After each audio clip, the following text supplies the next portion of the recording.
Good morning, and welcome to this public meeting of the United States Consumer Product Safety Commission. We have one item on our agenda this morning, a hearing to give interested members of the public a chance to provide oral comment on the CPSC's Notice of Proposed Rulemaking regarding amendments to the firework regulations.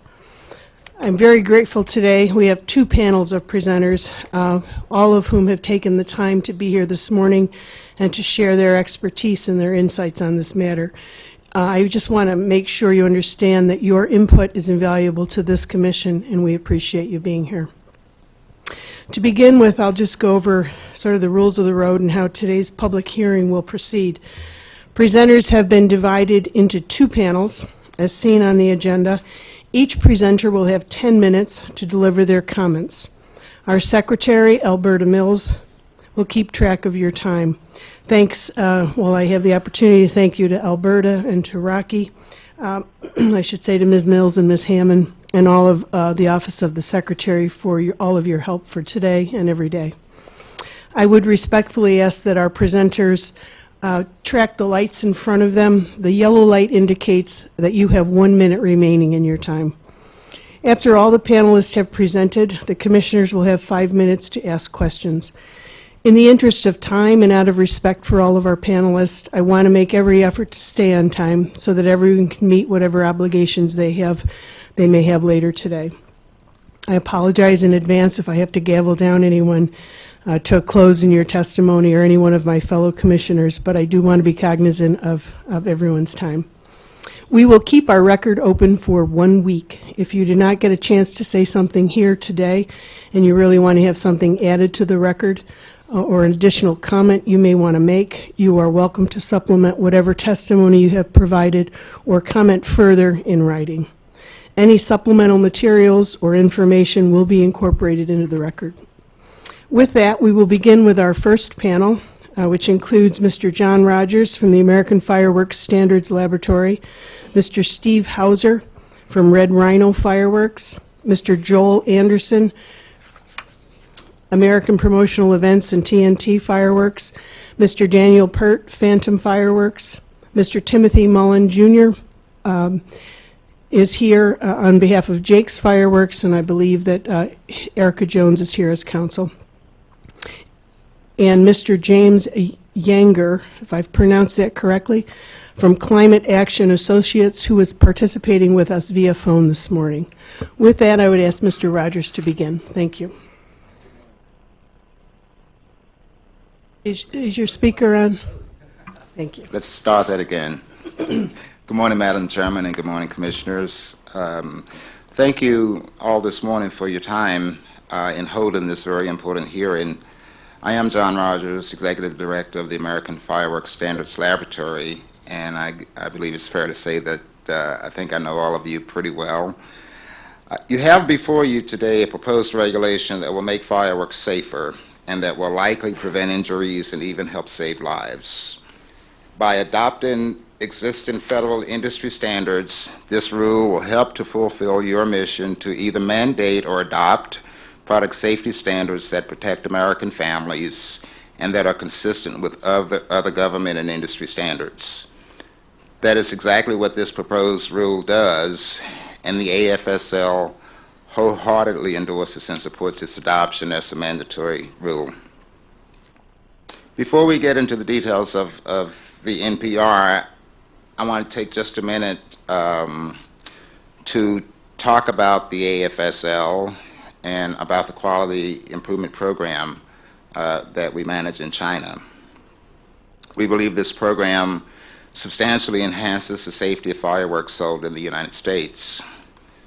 Prior to my going to AFSL, I served as a compliance officer at the CPSC and was principally responsible for enforcing the agency's mandatory fireworks regulations for about 13 years.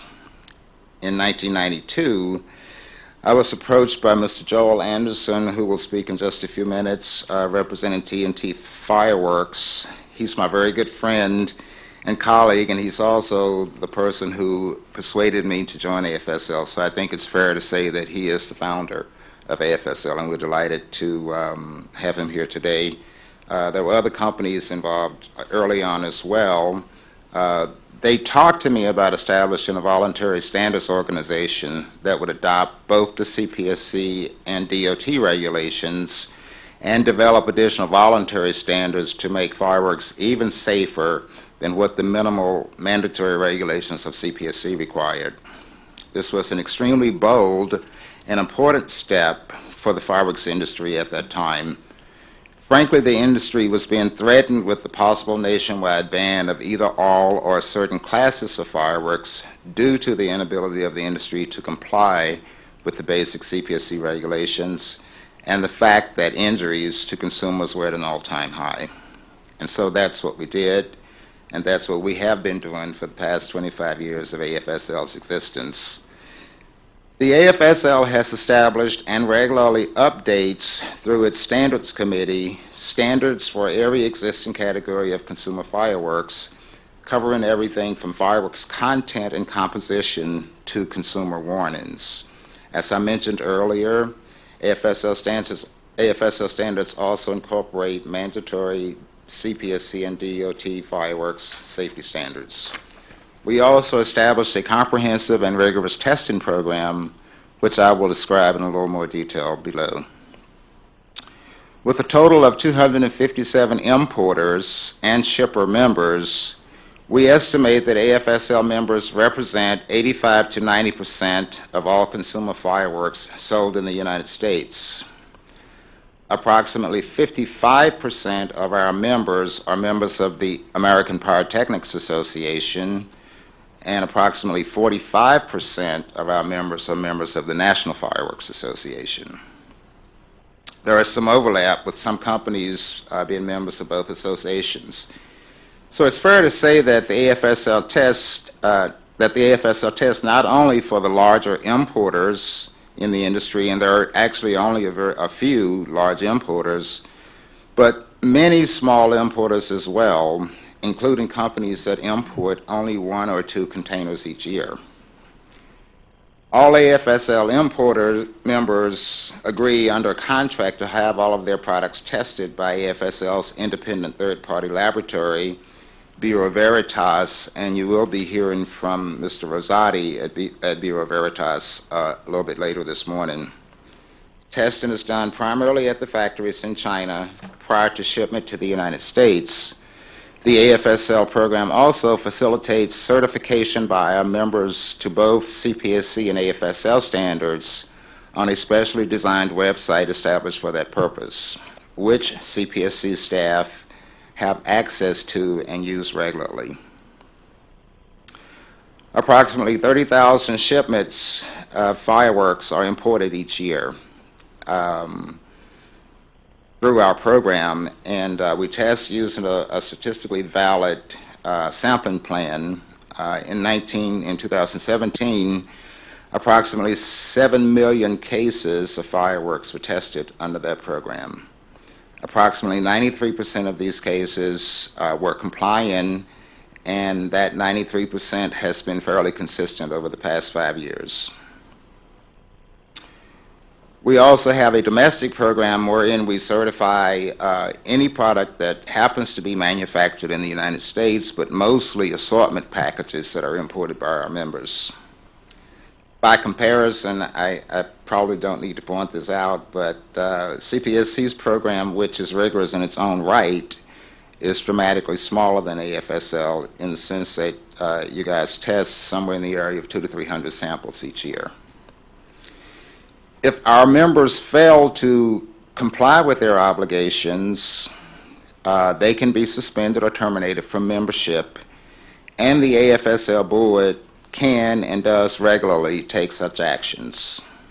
The AFSL program is not easy or inexpensive to comply with, but I have been hardened over the years by the commitment and dedication of the large majority of our members to do so.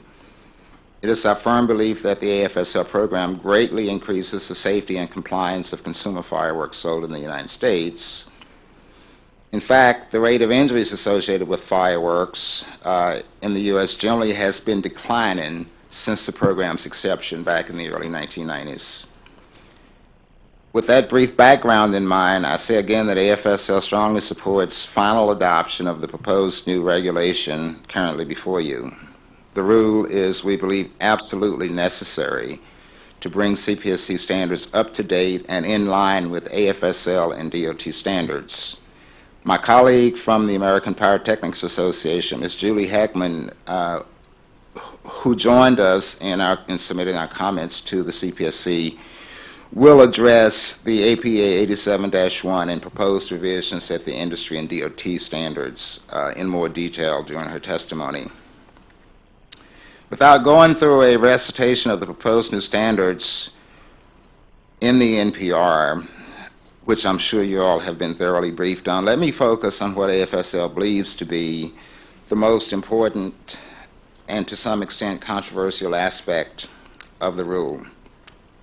That is the proposed rule to ban fine mesh metal powders in the break charge composition of aerial fireworks devices. In terms of both numbers and value, aerial devices have become the most popular product segment of our consumer fireworks in the United States, representing 60 to 65% of all imported fireworks shipments each year. As you know, this standard will replace the decades-old calibrated sound test, which we like to refer to affectionately as the ear test, to determine whether or not fireworks are intended to produce an audible effect. There's been a long history with that regulation, which I won't get into today.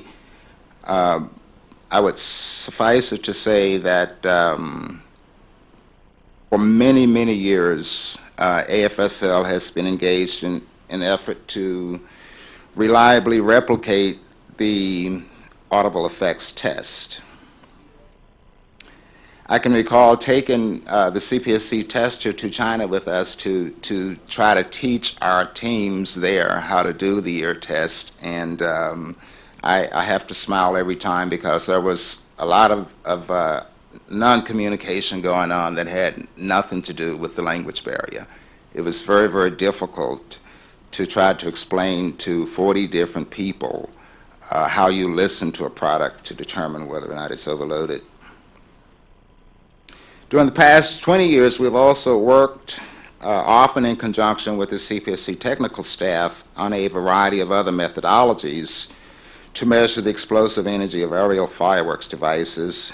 These include the steel ball test, the use of decibel meters in the field, the more recent CPSC cage test, and there have been other efforts. Nothing that we have tried to date provides what our members in our program need the most. That is, a test that is objective, reliable, reproducible, and field expedient. This is what the current proposed standard and test methodology represent, and this is why we support it so strongly. Excuse me, Mr. Rogers, I apologize. Your 10 minutes is up, and yes, ma'am. In the interest of time, all of your comments are submitted to the record, and each one of us have a copy of them. Yes, so thank you very much. Mr. Again, Hauser. Just thank you, Commissioners, for the opportunity to present. Thank you very much, Mr. Hauser. Madam Chair and Commissioners, on behalf of the National Fireworks Association and its 1,200 members, I thank you for holding this meeting to examine the regulations proposed in the NPR. NFA represents a broad spectrum of the fireworks industry, including manufacturers, importers, distributors, retailers, and individuals. Its mission is to promote the widespread and safe use of consumer fireworks. NFA is especially proud of its role that it plays in looking out for many of its members, whose voices are sometimes drowned out in a small industry with a handful of dominant players. NFA appreciates the hard work and dedication of CPSC, including its technical staff, in attempting to improve fireworks regulations in the United States, and hopes to continue an earnest dialogue about a mutually shared goal of consumer safety. Safety is not only critical to NFA members for business reasons, but also for personal ones. NFA members enjoy fireworks with their friends and families for pleasure and to celebrate holidays or other special occasions. The last thing any of us want are unsafe fireworks. After careful consideration of the proposed rule, NFA has serious concerns with the proposed metals ban, which would prohibit all aerial devices that have any powdered metal in their burst charges. My comments are directed towards the burden that this regulation would place on the NFA's members, many of whom derive more than 50%, and some as much as 90% of their sales from such aerial devices. The most obvious burden arising from the proposed rule is the dramatic increase in failures of aerial devices that are currently permissible under CPSC standards. According to CPSC's random testing of fireworks samples collected from the Office of Compliance, 84% of samples failed under the proposed metals ban. That represents a 394% increase over the 17% failure rate that was observed using the ear test. The sharp spike in failures in this sample is alarming. NFA is unaware of any subsequent data from the CPSC that would relieve these fears. NFA's testing also showed significantly greater failure rates than what CPSC has reported occurs under the ear test.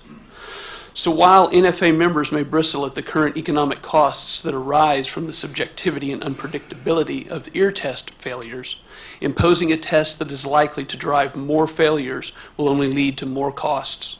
If there were ever an instance of jumping out of the frying pan and into the fire, this appears to be it. The severity of the financial harm caused by the increase in failed products will be magnified for small businesses, many of which purchase only a few containers of fireworks each year. If those fireworks fail CPSC's testing, the businesses could lose their entire investment and have no means of replacing the inventory in time for a fireworks season. While big businesses may be able to survive the loss of a container's worth of fireworks, or many more for larger players, a single container's worth of product can put a small company out of business. This is particularly true for some companies who buy these fireworks on credit.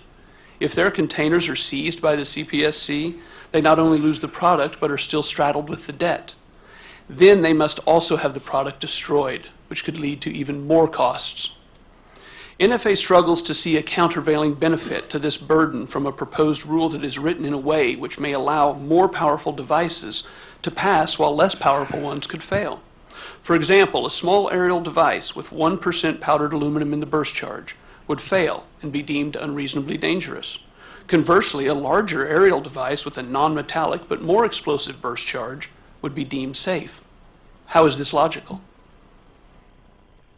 Turning now to the actual causes of failures, many of the failures identified by the CPSC staff were due to low single-digit percentages of metals that are most likely the result of contamination in manufacturing variances, rather than an intentional effort to produce an overloaded product. Someone who wanted to create an overloaded product would use much greater amounts of powdered metals, likely 10% above, to do so. If any limitation on powdered metals in burst charges is to be imposed, it should be one that reflects current market norms. Zero is unjustifiable and unattainable. The NPR suggests that to meet the zero tolerance limit of the proposed metals ban, manufacturers would simply swap out burst charges compositions as if fireworks were fast food hamburgers where you could trade pickles for lettuce. The reality is that businesses, especially smaller ones, may be forced to incur significant costs to change their devices to ensure compliance. For context, virtually all consumer aerial fireworks are manufactured today in China, which supplies not just the US, but also Europe and other parts of the world with differing standards.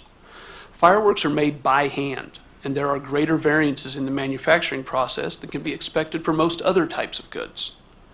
Many small businesses that buy directly from Chinese factories lack the purchasing power to persuade a factory to take all of the steps that would be necessary to reliably produce devices that will comply with the proposed metals ban. These steps may require ultra-pure chemicals, elimination of contaminants, substitutions for clay plugs, more adhesions for stars, or other changes. A small company lacks the ability to get a factory to make these changes without paying for them. On the other hand, big business may be able to extract these changes as they have the financial power to purchase entire production lines, thereby influencing how all devices will be made in a particular factory. The cost of testing is also likely to go up under the proposed metals ban. The XRF device used by the CPSC cost approximately $40,000, and there are costs of calibration and training. These costs are more likely to impact smaller companies, especially those that want options in the testing laboratories that they choose to use. Looking at all of these costs, including those of increased product failures, manufacturing, and testing, it paints a dark picture for many small businesses, especially those that are independents. Small fireworks businesses are already under significant pressure from higher costs for paper, from recently enacted Chinese pollution control measures, and increases in the shipping and transportation rates. It is not hyperbole to say that additional pressure from the proposed rule may be more than these businesses can bear. In sum, there are likely to be significant economic burdens that arise from the proposed metals ban. As pointed out both in comments by NFA and by the U.S. Small Business Administration's Office of Advocacy. These burdens are not accounted for in the cost-benefit analysis in the NPR. Weighed against the speculative safety benefits of the proposed rule, these burdens prevail. NFA again expresses appreciation to the commissioners, technical staff, and all involved in the rulemaking proceeding for what we recognize as sincere efforts to protect consumer safety and to address universal frustration with the ear test. But the proposed metals ban misses the mark on both. In closing, the NFA would like to meet with APA and other stakeholders and continue our conversation with CPSC staff to have a vibrant exchange of ideas and opinions. This is good for the rulemaking process and helps to ensure that any proposed regulations, which have the potential to significantly impact the lives of so many people, are thoroughly vetted and will likely achieve the intended results. We encourage everyone's participation in this process, and hope that we can soon begin an earnest and robust dialogue outside of the formal rulemaking process to pursue a satisfactory outcome for our industry and public safety. Thank you. Thank you, Mr. Hauser. Mr. Anderson.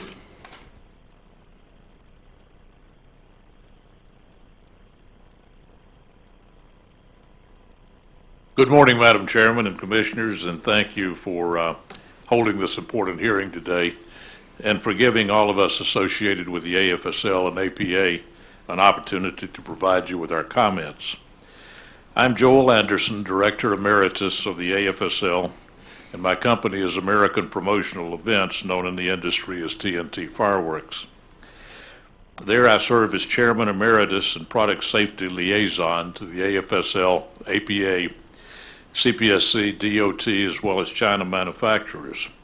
I've been in this business for over 50 years, and I'm aware that this NPR before you represents far and away the most significant updating of CPSC fireworks regulations that's ever been attempted. It is timely, it is important, and I thank you for it. As John Rogers mentioned, I was one of the original founders of AFSL 28 years ago, served as its president for the first 10 years, and have been actively involved with the organization since. I can tell you without equivocation that the AFSL, in cooperation with CPSC, represents the single most significant factor in the industry in reducing injuries associated with consumer fireworks. As I believe all of you know, the AFSL program is a real program producing real results. It incorporates all of the requirements of the CPSC, the DOT, but goes beyond to other areas that AFSL investigation has found to be safety issues that needed to be addressed. The program has real teeth, but it's voluntary. Your regulations are mandatory, DOTs are mandatory. Participation in the AFSL program is voluntary. An importer can comply with the AFSL program or not as they choose. Most choose to comply, most conform to AFSL regulations, a few don't. The AFSL Standards Committee, which is a key part of the program, as well as our China testing program, are regularly updated to address new products and new safety issues and concerns. I never cease to be amazed at how rigorous and impactful these standards and testing program are.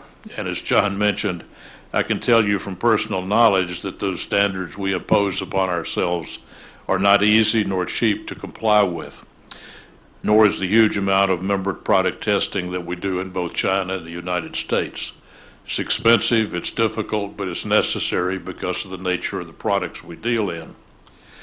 With that said, I and the Board of Directors of AFSL strongly support the NPR before you. with the modification to the proposed ban on metal powders in burst or break charges that have been mentioned. It will bring CPSC standards more in line with AFSL and APA DOT standards and regulations, thereby creating a more consistent and level regulatory playing field. And more importantly, we believe it will prevent injuries and deaths from the use and even misuse of consumer fireworks in this country.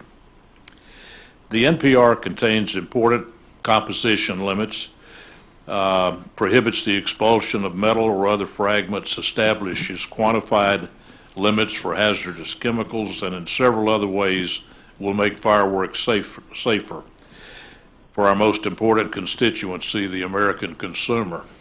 The contents of the rulemaking have been well researched, well vetted, and again, we endorse them fully with the modifications that we've recommended.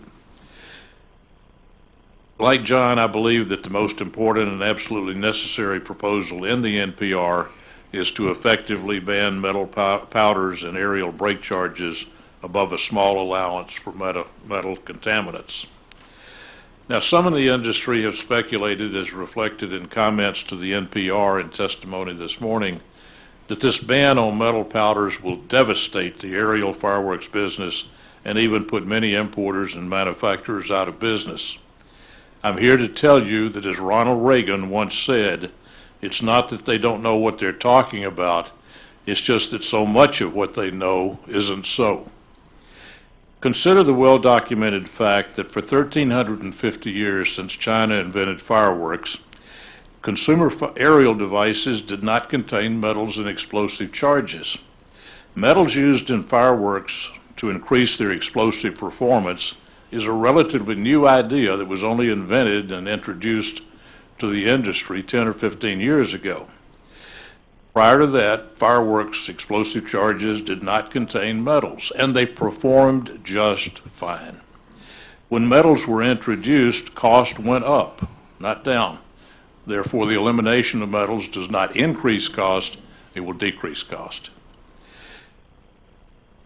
Can it be true that the elimination of metals will devastate the industry if the industry performed quite well for centuries without them? I think common sense says no. It's also been brought to CPSC's attention that a percentage of the aerial devices tested by CPSC failed the ear test. The ear test, as we all know, is subjective, and it's difficult to conform to because of the subjectivity contained in it. The proposed rule in the proposed rulemaking is objective. It's not subjective. An item either has less than 2% or more than 2% metal in the explosive charge. It's my view, and I think facts back this up, that failures under the proposed rule will not go up, they will go down. The only way they're going to go up is if companies continue to manufacture product that has high levels of metals in it. If they eliminate the metals as the regulation requires, then the failures from the items will go down, not up, and therefore cost will go down. My company has extensively tested our aerial products, and I know that other companies have done the same. And I can tell you we are confident it will not negatively affect our business at all because we comply with the existing DOT and AFSL standards prohibiting such. And if other companies are complying with those standards and the related federal regulations, their compliance cost should likewise be minimal or non-existent. And I'll note here that our testing lab, Bureau Veritas, has confirmed that this test will not significantly increase their cost, nor will they raise testing prices because of it. After testing more than 1,600 aerial fireworks, BV concluded that a limit of 2% of fine mesh metals is not only a safe level, but would only bring about 10 to 15% of aerial product currently on the market into noncompliance. And I say again that 10 or 15% noncompliance would be product that was deliberately manufactured with metals and the break charge in excess of 2%. It's my company's experience and that of many of my industry colleagues that factories are already anticipating adoption of the CPSC standard and increasingly keeping metal powders out of brake charges. So clearly, for the vast majority of fireworks manufacturers and importers, this adoption of a limit in metal powders will have no impact whatsoever. Now, metal powders do give a much more energetic effect to aerial fireworks and certainly a much louder one. But that's exactly the point. CPSC, DOT, and AFSL standards are all designed to prevent overly energetic fireworks of all kinds, including aerials. Speaking on behalf of AFSL, we always walk an important fine line between keeping fireworks safe while assuring that they're enjoyable. A fine line between keeping fireworks enjoyable while ensuring they're reasonably safe. And this current proposed ban, as well as the other proposals in the NPR, is fully consistent with both of those goals. Speaking for the AFSL Board of Directors, I can tell you we have exhaustively examined and yet debated, in some cases heatedly, the metal powder ban for over 2 years, and we've concluded that it and the XRF test method proposed in conjunction with it are the best, most effective means of reducing injuries and deaths from aerial fireworks. I will tell you, and I think I speak for all the members and leadership of the AFSL, that it is our highest priority to prevent injuries and deaths from fireworks of all kinds. While misuse is often a factor in incidents in the fireworks business, there's no excuse for not doing everything possible to prevent misuse or to prevent serious injury or death arising from misuse. Madam Chairman and Commissioners, I know you share this overriding goal of injury prevention, and because of that, I urge each of you to vote to approve the final rule. With the relatively small modifications the AFSL and APA have suggested. Doing so will fulfill your commitment and mission to maximize consumer safety and will go a very long way to helping us fulfill ours. Thank you for your time. I would be happy to address questions. Thank you, Mr. Anderson. Mr. Pert? Is it Pert or Pert? Peart, Madam Chairman. Pert. Thank you. Good morning, Madam Chairman and Commissioners. Thank you. My name is Daniel Peart, Director of Government Affairs for Phantom Fireworks. Phantom Fireworks has been in the consumer fireworks business for more than 40 years and operates in 44 states through thousands of different retail outlets. Thank you for the opportunity to provide our comments on the proposed amendments to fireworks regulations. Our company has a very long history of advocating for consumer fireworks safety, both in the use of consumer fireworks as well as the materials and the amounts of those materials used to create consumer fireworks. Phantom believes that both the integrity and the longevity of our industry is directly tied to the safety of our products and how they are used. Today, we would like to offer our support for the proposed changes to determine trace levels of contamination of fine mesh metals in brake charge composition. The methodology being proposed in the XRF test methods is clearly more scientific and reproducible than the decades-old and arbitrary ear test or sound test. The proposed rule addressing the purposeful introduction of fine mesh metals into brake charge composition merely repeats what has been in place in DOT, AFSL, and APA standards for years, which is to say it is clearly not permitted. The presence of fine metal powders in brake charges has been shown to increase the energetic effect of fireworks, and this additional energy intensifies in a correlative manner with the amount of fine metal powder present in the brake charge. This poses a threat to consumer safety, and therefore it is appropriate to be addressed in the proposed changes. CPSC has shown a willingness to provide for an acceptable manner of unintentional contamination of metal powders, and we believe that a 2% by weight margin of error is acceptable and practical, given the lack of automation in the process of manufacturing of consumer fireworks. While less has been proposed, some would still like more. But 2% seems an acceptable variance without compromising consumer safety. To that point, the AFSL has commissioned the testing of 1,600 reloadable aerial shells and mine and shell devices and found that 80 to 95% of those items had passed with a 1 to 2% contamination level of fine mesh metal powders. Given the history of the consumer fireworks industry's willingness for compliance and the fact that we are already discussing an extremely low threshold, we would argue that setting the limit at less than 2% would make compliance extremely difficult and unfairly punitive and potentially negate the good faith attempts we would have made to meet these standards and others. We hope you'll consider our comments as you proceed with your rulemaking process. I thank you for your time today, and I'm happy to answer any questions. Thank you very much. Mr. Mullen? Madam Chairman, Commissioners, thank you very much for allowing us this opportunity today to present our remarks on behalf of Jake's Fireworks. Jake's has been in business for over 70 years and is one of the largest importers and distributors of consumer fireworks in the United States.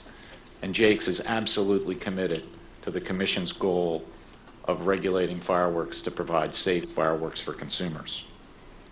Here's something else I think we all agree on, that the ear test is ready to be eliminated. Everyone agrees that it is subjective, it's not repeatable, and it therefore creates great challenges both for regulators and for stakeholders. My remarks today have a very narrow focus, and that is on the proposal that other witnesses have testified about concerning the elimination of fine mesh powders and brake charges. Before addressing that topic, though, I want to describe generally how a reloadable shell aerial fireworks device works, and I have a little bit of an exhibit to show, and I believe that the Secretary has papers for you that you can look at. You already have them. Thank you. This is a very basic design, actually, from a FEMSA application of one of these devices. And you will note the various components, which is very important. At the bottom is the lift charge. There's a fuse that goes into that lift charge, and the consumer, after inserting the device in the tube, lights the fuse, which ignites the lift charge, lifting the device into the air. There's another fuse that connects to the brake charge, and there's a delay, a couple of seconds, that occurs before the brake charge ignites, and that happens when the device is well away from consumers. And I'll talk about some misuse scenarios in a second, but I think it's very important to recognize two things. Number one, when the 1990 rulemaking took place, looking at reloadable aerial devices, all of the energetic components of the device were considered in looking at the regulation. And what we are now doing is we're really just focusing on the brake charge. And yet it is the brake charge, which is the energy that has been, by design, is removed from the consumer. As a result, the brake charge does not have a nexus with injuries. And by focusing on that, the CPSC is devoting resources that could be better used to focus on things that actually do cause injuries. A little bit of history. The audible effects test was adopted in 1973 to ban high-powered, ground-based fireworks that were being used to deter pests and were somehow finding their way into consumers' hands, maybe even mine back in those days. And the M80s and the cherry bombs were being used for pest control. Today's reloadable aerial shells were not available then. And the audible effects test was never really intended to apply to them. In fact, the FDA, which regulated fireworks then, said that that test was not intended to apply to common fireworks. And indeed, the CPSC's regulations permit aerial shells of less than 1.75 inches in diameter based on a commission finding that it could not establish a clear relationship between kinetic energy and injury potential. How do injuries occur with these types of fireplaces? Well, there are three typical injury scenarios, all of which constitute misuse. The first is where the launch tube is placed somehow on the body, on the head, on the chest. In that case, the only charge related to the injury is the lift charge, because the device is going to be expelled from the tube by the lift charge. The injury occurs from the tube being placed on the body and the reaction, and the brake charge is going to operate well away from the consumer. Another injury potential, also involving misuse, is where the shell is placed in the tube upside down. There are certainly warnings and instructions about how to avoid that, and in that case, the first charge to ignite is the lift charge. It drives the firework device into the bottom of the tube, and then the brake charge may be a component of an injury, but it's the total energetic potential of the shell which creates the injury. And the final one is the shell being held in the hand, not used in tube. And there again, it is the lift charge that is causing the injury. These injuries occur independent of whether or not there are metals in the brake charge. Metals in the brake charge, taking metals out of the brake charge will not prevent those injuries. There really is no proof of any injury that has occurred as a result of metals in the brake charge, or even as the explosive power of the brake charge. Brake charges are already subject to limitations for safety under APA 87-1. There's a limit for total weight of composition. They're limited to 25% of the composition of the shell, and there is a prohibited chemical list. So in summary, we would urge the Commission not to adopt the ban on fine metal mesh powders, as there is no injury nexus to further regulate the brake charges. And the CPSC resources would be better left to other issues related to reducing injury in consumers in accordance with your mission. So thank you very much. Thank you very much. And our last presenter for our first panel is Mr. Yeager, who joins us on the phone. Am I pronouncing your last name correctly? Mr. Yeager, are you there?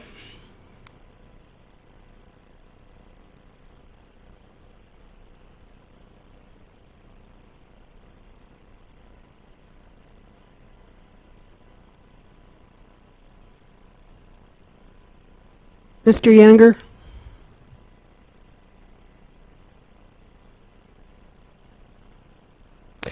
Although the phone shows he's connected, we're not getting a connection, so I think we will probably... Hello, I'm sorry. I was actually on mute. I apologize. Okay. So, Common mistake, no problem. Thank you for joining us this morning. good morning. So my name is Jim Ganger. I'm the principal of Climate Action Associates. We are actually not in the fireworks business. We do a lot of utility regulatory policy. So I appreciate the Commission's willingness to provide me an opportunity to speak today on behalf, really, of the American pyrotechnics consumer. I am a personal enthusiast, and I'll make the following comments. So again, I thank the Commission for the opportunity to provide these comments. I represent a stakeholder group that I feel has been underrepresented in oral proceedings on this matter to date, the American pyrotechnics consumer. In my opinion, the Consumer Product Safety Commission has not yet demonstrated that the proposed regulations are required or justified in the name of consumer safety. The Commission's argument is based on a simple premise that burst charges in aerial consumer 1.4G fireworks have evolved to contain metals that make them stronger, and ergo, banning the metals will make fireworks safer. This is not entirely true, or it's not as simple as that. While Commission staff cite fancy terms like quote-unquote quadratic analysis to confirm that metals do in fact make burst charges stronger, this is really not relevant. Everyone knows that metals do make burst charges stronger due to basic chemistry. But what is not being done is the Commission is not showing that there is a statistically significant correlation between injuries and the introductions of these metals. To justify banning any specific composition in the name of safety, they should be required to do so. In my opinion, to show a relationship, the Commission would need to develop a 30-year time series analysis of injuries normalized by sales per capita, redacting many injuries from illegal fireworks, and consider compensating for increased reporting due to technology. Furthermore, they would need to develop a 30-year time series of burst charge composition to model the gradual introduction of metals that it seeks to ban. And finally, you would need to analyze these two time series to show a statistically significant correlation between injuries and the introduction of these metals. In my opinion, anything less than this is statistically bunk and really tantamount to just regulating because you feel that it feels good to do so. In my opinion, it's very possible, and we've heard speakers today that echo this, that given the expanding fireworks market, the rate of injuries from legal fireworks is already going down, and that existing regulations are working. We just don't know. Although some injuries are definitely newsworthy and scary in today's internet-connected world, implementing reactionary regulations based on emotions is wrong and a harmful CPSC overreach. At this point, I feel you have to ask yourself, are you regulating because the consumers need you to do so or because industry is asking you to do so? It almost appears as though the concept of statistical significance in the data between injuries and these metals is not really important. It almost feels as though that's been set aside because there's enough industry support for these regulations, and that's a mistake to think that way. Thousands of consumers have spoken against these proposed regulations, and I advise the Commission not to mistakenly interpret support for this regulation by the industry's largest players or by trade groups like the American Pyrotechnics Association as some form of valid surrogate for the voice of the consumer. It is not. Believing that would be analogous to believing that the Health Insurers Association of America speaks for the American healthcare consumer, and we all know that they don't. The proposed regulations have a conflict of interest that I believe the Commission needs to recognize. Tightening regulations always favors large, connected industry like those that dominate the APA and other industry groups by increasing the cost of entry for startups and by stifling competition. In response to recent liberalization of fireworks laws nationwide, it would be convenient for large industry to control competition by lobbying for unnecessarily burdensome regulation and testing requirements. A decade ago, for example, a small fireworks business pretty much meant setting up a retail tent and shopping established industry suppliers to fill your shelves with stock. Today, however, with streamlined global trade, new entrants can bypass established industries and turnkey manufacture, import, wholesale, and retail innovative consumer products at lower and lower prices. Furthermore, established industry supplies professional-grade 1.3G product to display companies. This business is highly regulated, hard to enter, and attracts less entrepreneurs since the market is smaller. The 1.3G business would benefit from restricting metals in birth charges in consumer products because that would help transfer some of the best portions of the consumer line to be regulated under 3G, or at least lower the quality of consumer products to make 1.3G products more attractive. Perhaps not coincidentally, the metals targeted in this action have helped evolve consumer products to the quality point where Elks Clubs, high schools, sports clubs, and municipalities can afford to produce small shows inexpensively with consumer products made possible by competition in the 1.4G market. Consumer products are cheaper and more dazzling than ever. Competition is working, and this is a good example of the free market working. I'd like to conclude by saying that as the father of two young children, aged 4 and 8, I absolutely support safe fireworks. I absolutely recognize that sometimes products need to be regulated for safety, regardless of consequence to product cost, or if, sadly, these regulations help consolidate markets around big industry players. In this case, however, the Commission has not met the burden of proof required to implement these regulations of safety, and state that implementing these regulations will needlessly hurt small business and the consumer. Thank you for the opportunity to comment today. Thank you very much. And with the conclusion of that testimony, we will begin our round of questioning from the Commission. Just as a reminder, each Commissioner will have 5 minutes to ask their questions from the panel, and we will have additional rounds if necessary. So I will begin the round of questioning. Mr. Mullen, your last statement intrigued me when you mentioned that CPSC would be wise, that's my word, not yours, to use our resources in a different way than this proposed rule in terms of addressing injury from the fireworks. Can you expand on that? Can you talk a little bit more? Have you thought, I think we all agree, as you mentioned, the ear test is got to go. We need something more objective. But what beyond what we've proposed in the NPR, have you given that any thought? Well, we all know that the CPSC has limited resources, and there are certainly resources associated now with conducting the ear test associated with brake charges, just as there would be resources associated with using the XRF test to test for metals. We believe actually that the audible effects test should not be applied at all to aerial devices. And so it would be our argument that the CPSC would take those resources and use them to look for other violations that directly affect injuries outside of the brake charge.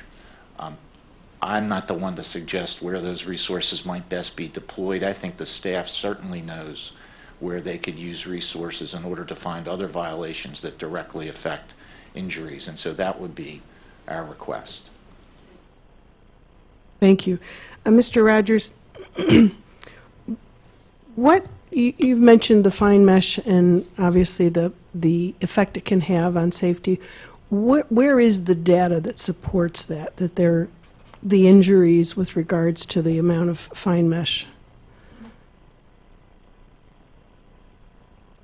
Your mic is on. Yours is not on. Thank you. One of the most difficult challenges that we have faced in trying to determine an appropriate means of addressing this particular problem is that there is no way really to relate the amount of metal powder that may be present in brake charges to the severity of injury. I guess it's fair to say that under the right circumstances, any amount of powder can cause an injury. In our standards committee discussions, we have talked about the fact that a single simple firecracker, if placed on the head of a child, is capable of producing a concussion. And so, because it involves the human element, I'm not sure that there's ever going to be a way to say directly and without question that the metal powder you can directly relate that to an injury. What we do know is that metal powder burns at a much higher rate than other chemicals that are used, and we know that the higher the burn rate, the more energy is produced, and we know that the more energy that's present, the more likely there is to have a more severe injury than there is if there are some slower burning materials being used. Thank you. Thank you. Mr. Hauser, would you like to comment on that? Could you please clarify exactly what you'd like me to comment on? There was a lot said there. Yes. So this fine mesh, the metal content, how does it affect explosives? And then is there a correlation with injury and the severity of the injury? Well, I know that in a forthcoming presentation, Dr. Snyder will be addressing a lot of the technical and scientific aspects of that question. From my standpoint, as a fireworks businessman, I don't see a direct correlation or have not been privy to any information that would indicate that merely by putting in a small amount of metals to a brake charge, that it would drastically increase the risk or danger of said product, particularly because, as some other panelists have pointed out, brake charges have not been directly tied to the causes of injuries. Rather, it is merely a component of a fireworks device that possibly could relate to an injury. Thank you. It's been stated, and NFA made the request that you'd like to meet with APA and all of the stakeholders regarding a path forward and how can we have a discussion here. in order for our CPSC staff to participate, it would have to be an open meeting. And I'm sure our staff would be interested in attending that meeting and hearing comments and being a part of that discussion. Is there any objection to or concern about CPSC staff participating in the fact that it would have to be an open meeting? Absolutely none. In fact, we would much want to involve the CPSC, because I believe that if we can get all on the same page at the same time and harmonize our efforts singly and together, then we can be best in a position to put forth an effective rule and regulation that is for public safety and can allow businesses to thrive and survive. Thank you very much. Commissioner Adler. Thank you very much. Mr. Rogers, I'm going to ask this question of you, but I would like it to be commented on by anybody who feels that they have something to add. And that is, in your testimony, and not just yours, you stated that fine mesh a metal powder limit is a requirement that all fireworks manufacturers and importers must meet in order to comply with DOT regulations.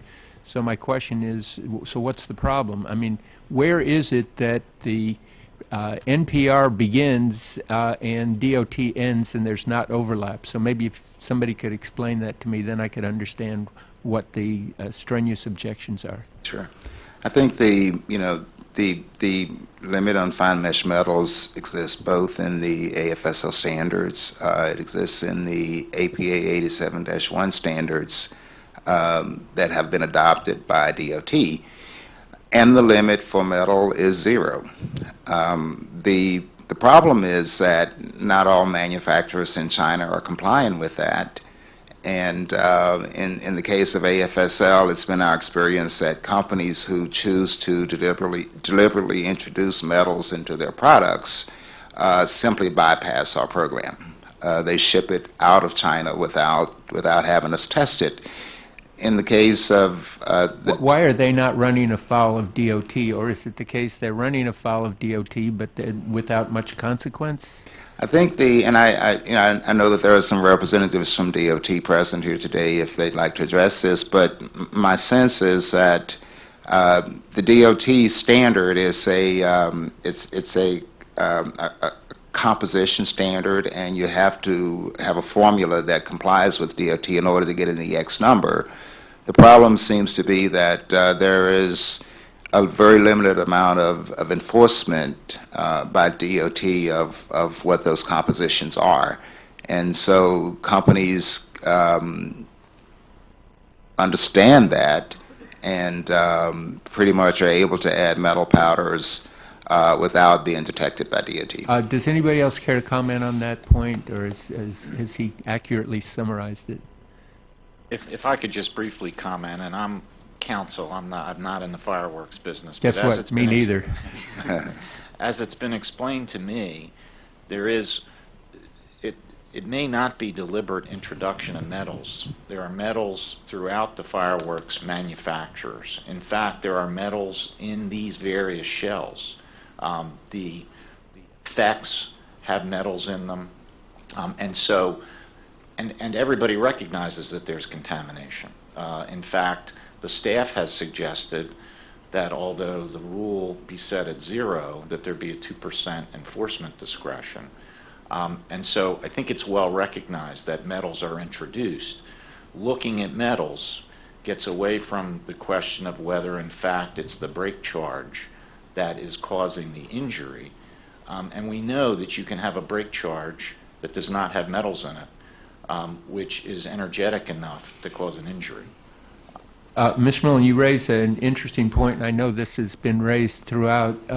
We hear a request that we change the 0 tolerance to some kind of percentage contamination level, and I'm wondering if anybody has a suggestion. I've heard 1%, 2%. I'm not asking for an auction or a bidding, but can anybody give me a sense of where you think the line should be drawn? Commissioner Adler, I think at 2%, we're taking the easy way out. In talking extensively to Chinese manufacturers on the question, they say that a 0 tolerance is possible to meet, but it's extremely difficult and it's very expensive. and they don't want to go there. And they urge the industry not to go to zero tolerance. We've looked at the other end of it and determined, this is principally through testing done by BV, that you can include metals up to 4 or 5% without any material effect on the energy produced of the firework. 2 is between nothing and 5. Chinese manufacturers say 2% easy. We can do that. It's not a problem. BV tells us, and the research tells us, that at 2%, you're not increasing the energy. You're not going to hurt people. So it's a middle number. I see my time has expired. I have a few more questions, hopefully for a second round. Thank you, Commissioner Adler. Commissioner Robinson. Thank you. We have to move very quickly because I have lots I want to clear up. First of all we're doing in these discussions is not looking at the type of device that's a danger. We know that the devices that need to meet the 2-grain limit are causing severe injuries and death, and in fact in 2015, 9 of the 11 deaths related to fireworks were from the devices that are commonly subject to the 2-grain limit. We're just talking about the method of identifying these devices for that further testing of whether they have more than 2 grains. We've heard a great deal about the sound test, and now we've moved on, and what I thought was such an elegant solution, the refined mesh metal limit that the APA, that has a consensus standard, which I understand Jake's is on the board of the APA and the AFSL, so they agreed to this standard. DOT makes it mandatory, and the AFSL has adopted it and tested to it, and there's 0% of contamination, and yet what we're doing is lining us up with exactly what's required. And so I'm confused on 2 fronts. The people who seem to say, yay, we like this, but let us have 2%. And Mr. Rogers, if I'm understanding what you're saying, it's exactly what I suspected and what our staff's testing has shown. Does anybody have any information that you can get to 2% contamination without purposeful addition of these fine mesh metals? I think that's a question that the CPSC technical staff has looked at. They have. In some of the samples that they've analyzed. And my recollection of their data is that given the potential for, say, stars in a shell to leach a certain amount of metal into the break charge, given the possibility of equipment being cross-contaminated and so forth, that even with cross-contamination in the materials and even with leaching of metal powder into the break charge, it does not rise anywhere close to the level of 2%. I believe the number that we had from the CPSC staff was about 0.4%, right. Which they believe is an adequate level to allow for that amount of leaching. Right. So if I'm understanding correctly, I know DOT lets people self-certify, which we all know the problems with that because people can lie on their self-certifications, and obviously you've seen instances where that has occurred. Is that right? That's correct, yes. Okay. So what we're in essence doing is if we allow for this 2%, as I understand it, and any of the rest of you chime in if you want, what we're doing is saying, well, we're going to let some rule breakers in under this dome. That's what we would be doing with 2%, right? I think the key to that, to the 2%, is that based on all the test data that we have conducted over the past year in preparation for this rule, when you look at the force associated with fireworks with 0%, 1%, and 2% metal contamination, between 1 and 2%, there's not much difference. There's a very minimal amount of additional force generated by adding from 1% to 2%. When you get beyond that, there is statistical evidence that suggests that the force it then begins to increase.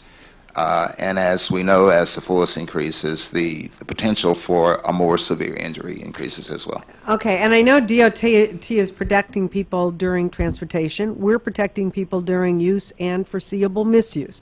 And you and I have had discussions about some of the dumb things people do with firecrackers, but my understanding is with this limitation, if we adopted the DOT standard, we actually would be making fireworks safer. than just using the sound test. That's our understanding as well. It's again, you know, it's a reality is that fireworks will injure because they're designed to explode. The issue for us is the degree of injury potential. Okay. Mr. Hauser, I'm very puzzled by your testimony because do your members just not comply with DOT? Or do they self-certify and lie? Or what do we have? I mean, they're presumably they transport their firecrackers, so they're required to comply with DOT. That's a good question. I'm thought not so. going to speak to, you know, what each and every single member would do relative to their certification. However, we have a large number of members that are also members of AFSL. Right. And we also have APA members. I myself am an AFSL member. Where our question really and concern is, for us as the smaller businesses, is current market norms. And trying to make sure that we can safely produce a product under the guise of current market norms to where, you know, is there a percentage amount under current norms where performance testing would be effective so that we could maybe establish a set limit and do that with negotiations with the various parties so that we can all learn and get on the same page? I'm going to get cut off because I'm way over time. I hope I was able to help. Thank you. Thank you. Commissioner Kay. Thank you, Madam Chair. Mr. Hauser, do you want to continue? Was there anything else you wanted to add to that? Not really. Okay. I got the most of it out. So I guess I'll pick up with you, and then maybe go to Mr. Rogers, because, and if we have it wrong, let us know, but I feel like you are here not only on your own behalf, but also for NFA. Is that fair to say? I want to make sure Yes, I'm I mean, directing the questions appropriately. That is correct. I mean, I'm here as my own person, but also as a board member and board director of the NFA. And so, in your mind, or I guess in NFA's mind, what is a safer firework than what currently is considered to be a compliant firework on the market now? What does that even mean? Safer firework. Well, I think our position really centers around the fact that we believe, particularly as it relates to aerial devices, that the products we have today are safer than they ever have been before. The imports of aerial devices are up to levels where they've never been before in terms of tonnage and volume. Yet the injuries on a comparable basis statistically are down. So statistically speaking, we have the injuries decreasing while the imports are increasing. So we believe that this is indicative that the products we have today are safer than ever before, and that the voluntary standards we try to achieve in the industry and work diligently to get to are working to meet that end for the public safety. And so, again, I don't want to mischaracterize or misconstrue what you're saying. So is it NFA's position, or at least your position on behalf of your company, that fireworks are sufficiently safe at this point? I would say in a general consensus or a general understanding, I do view our products as being safe. I'll speak personally for myself. I do believe mine are safe. I can't speak to, no intimate knowledge of every product out there from other people. But I do know this, there's not a person that I know in the business that doesn't always want to make sure that they have the safest product they possibly can. And that is a concerted focus. We just want to make sure that whatever we do to get there to that goal is good for all parties involved and can help us survive. Okay, and thank you for that. And I don't know, Mr. Rogers or Mr. Anderson, who would speak on behalf of AFSL, but it's really the same questions is, what's a safer firework from AFSL standpoint? Let me take a shot at it. I think it's known in the industry that there's a segment of the population that loves big breaks and big bangs, and the whole reason that you add metal powder into the product, into the brake charge, is to achieve a bigger break and a bigger bang. In order to do that, it increases the energy associated with the product. And again, the more energy that there is, the more likelihood that there will be a dramatically severe injury or even death associated with these products. John, could I speak to that also? Yeah, sure. Madam Chairman, could you cut me a little bit of slack? I may go a little bit over my time on this. I think this is important, though. Talking about the correlation between injuries, deaths, and energetic effect and so forth. One of the difficulties we have, my company investigates in detail every death and serious injury arising from consumer fireworks. Sadly, in most cases, we're not able to identify the exact item that was involved because the item was destroyed and functioning. The police didn't record it, the hospital didn't record it. Eyewitness accounts are inaccurate. We don't know exactly what happened in the case of all those deaths. What we do know is all those people died from trauma, from blunt force trauma that originated from an explosive force. There are two explosive forces in these items. One is the lift charge, one is the break charge. Over the decades, the last 3 or 4 decades, there's been no change in the lift charge. Composition limits are the same, composition is the same, has the same explosive force today as it did 10 years ago, 20, 30, 40 years ago. Brake charges have changed. In the last 10 or 15 years, metals were introduced. The energetic effect of brake charges went up dramatically. At about that same time, 10 or 15 years ago, was when the deaths started going up.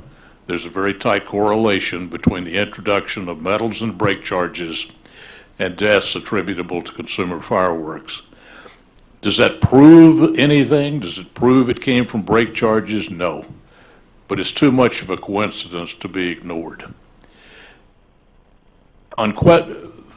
Fireworks work better if you put metals in the brake charges. They're bolder, they're louder, they're noisier, they're better. But they work just fine without metals.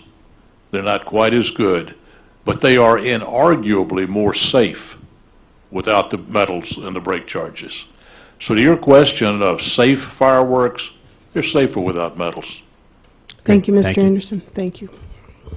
I believe that we will continue another round of questions. I know that Commissioner Adler has some questions. We've talked a lot about DOT this morning and PHMSA, and I just want to make sure I understand, what is the fine mesh allowed DOT? Is it 0%? And do they have any sort of built-in factor for contamination and the possibility that it may be higher than that? And how do they measure? I'm getting answers, but nobody is speaking. Do they do? For prohibited chemicals under the 87-1 DOT regulations, the typical tolerance is about 0.25%. In terms of how the regulations are stated for metal contamination, it's 0. In terms of how DOT tests, I'm not going to try to address that. I do know that there are representatives here from DOT who might be able to answer that question for you. Thank you. And how do they measure? Do they use the XRF technology, or do they have some other means, if anyone knows on the panel? I'm not aware that they use the XRF technology at this point. And how? We'll address my questions to DOT. I want to talk to, just briefly, Mr. Anderson, you made some pretty bold statements there in the last few seconds of Commissioner Kaye's time in terms of, although metals were introduced in the last few years, that seemed to be the correlation with the increase in injuries. Can you speak to that? Do you have data that shows that? How do we know it isn't coincidental, it isn't some other factor, but there is data that backs up that statement? We don't know for certain that there's a cause-effect relationship here. We also don't know for certain when brake charges began incorporating metals. It was certainly sometime after 1990. There's a high probability based on the investigation we've done. It was after 2000 They were certainly in there in 2005, and they expanded beyond pretty rapidly from 2005 to 2010 to the level they are today. So they began to be introduced between 2000 2005, somewhere in that time span. If you go back and look at your own figures of deaths and serious injuries attributable to these items, there's a correlation of an increase in deaths that pretty well tracks the introduction and the expansion of putting metals in brake charges. Now, again, does that prove the deaths came from the brake charges? No, they came from explosive force.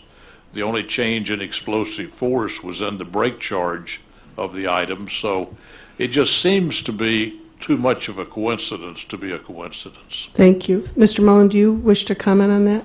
Or Mr. Hauser? Well, I would only, I'm not a statistician and don't know what the data shows, but at the same time, as potentially metals are being introduced, you also have a very large growth in the volume of these fireworks. And so how you separate those statistical issues, I'm not sure, but we haven't seen data that demonstrates that the brake charges are a cause of increase in injuries or deaths. Thank you. Mr. Hauser? I think one more salient point to consider is that as the popularity of fireworks has grown overall, so has the individual hobbyist.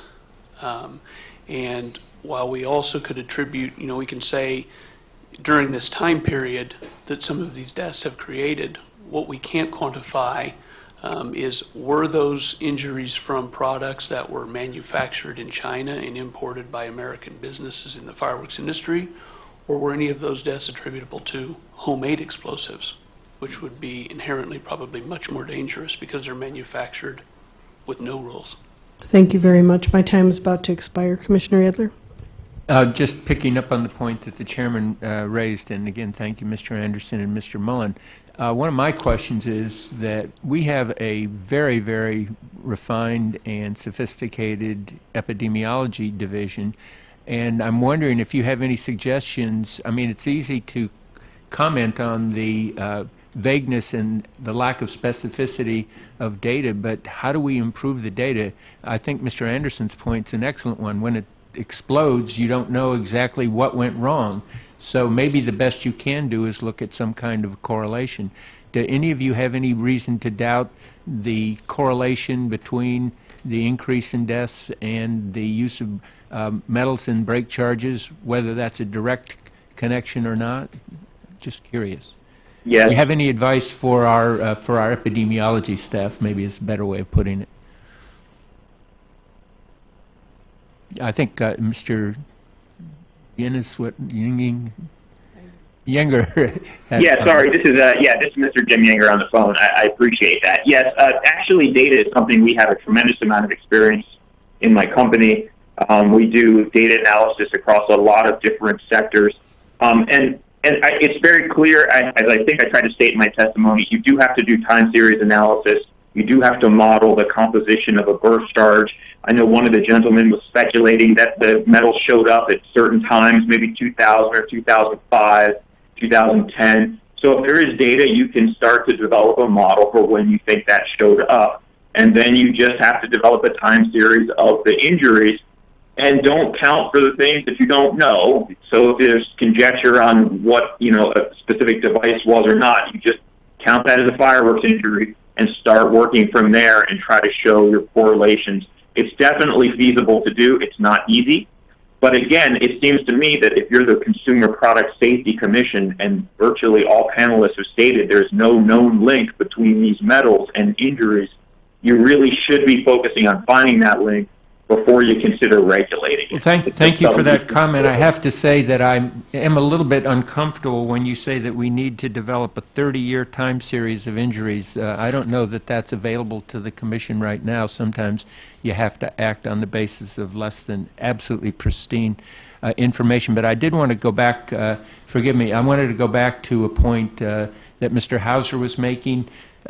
What we see here are two extremely thoughtful and reasonable points of view that differ.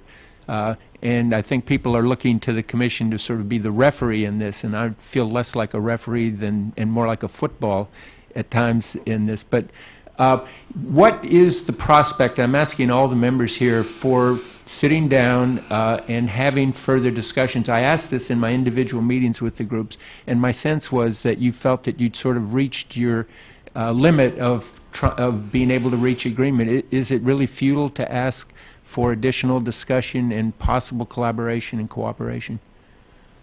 From my perspective and that of the NFA, we do not believe we have reached an impasse. We have reached out repeatedly, and sometimes with disappointing non-success in trying to establish good and earnest dialogue with other parties. We kind of feel like, we got left out, and our members are saddened and frustrated by that. And so we're speaking as that voice, and we want to come to the table. This is our livelihood. We feel it very personally. We don't have fallback positions, many of us. So we do want to learn as much as we can. We want to share our information. I've heard some points this morning that make me think, that could be a valid point. Hadn't thought of that, but I don't really know the basis for which it was arrived at. And I really, really would love to see all of the stakeholders in this get together, hammer this out, get that safer product that was referenced earlier in some commissioners' comments. Would other members of the panel care to comment on that? I would just add, Commissioner, that on numerous occasions in the past, we, AFSL, APA, and NFA have sat down and had conversations about this proposed rule and what the recommendation should be in terms of where the industry stood.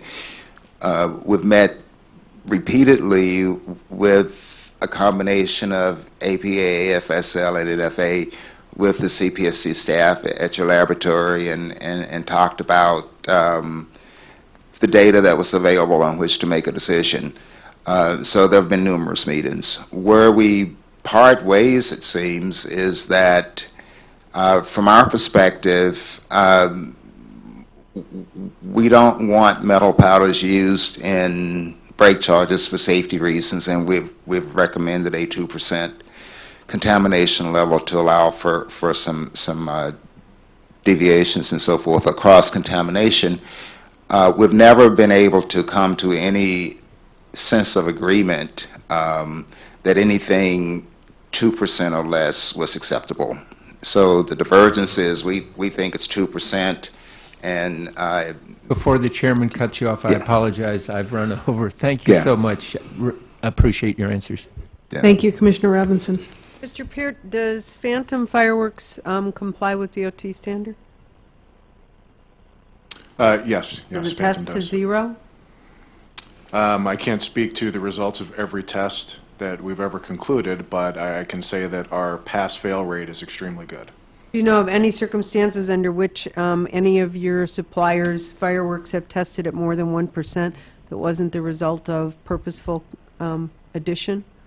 I don't know any specific numbers as to what the percentage would be, but I can tell you without a shadow of a doubt that any of the product that Phantom has ever imported into the United States that would have failed would have never been as a result of purposeful introduction of fine mesh metal powders. Thank you. May I- And Mr. Mullen, does Jake's comply with DOT standard? Absolutely. They And- test to 0%? Well, Jake's has AFSL certificates for all of its imported products. So that would be a yes?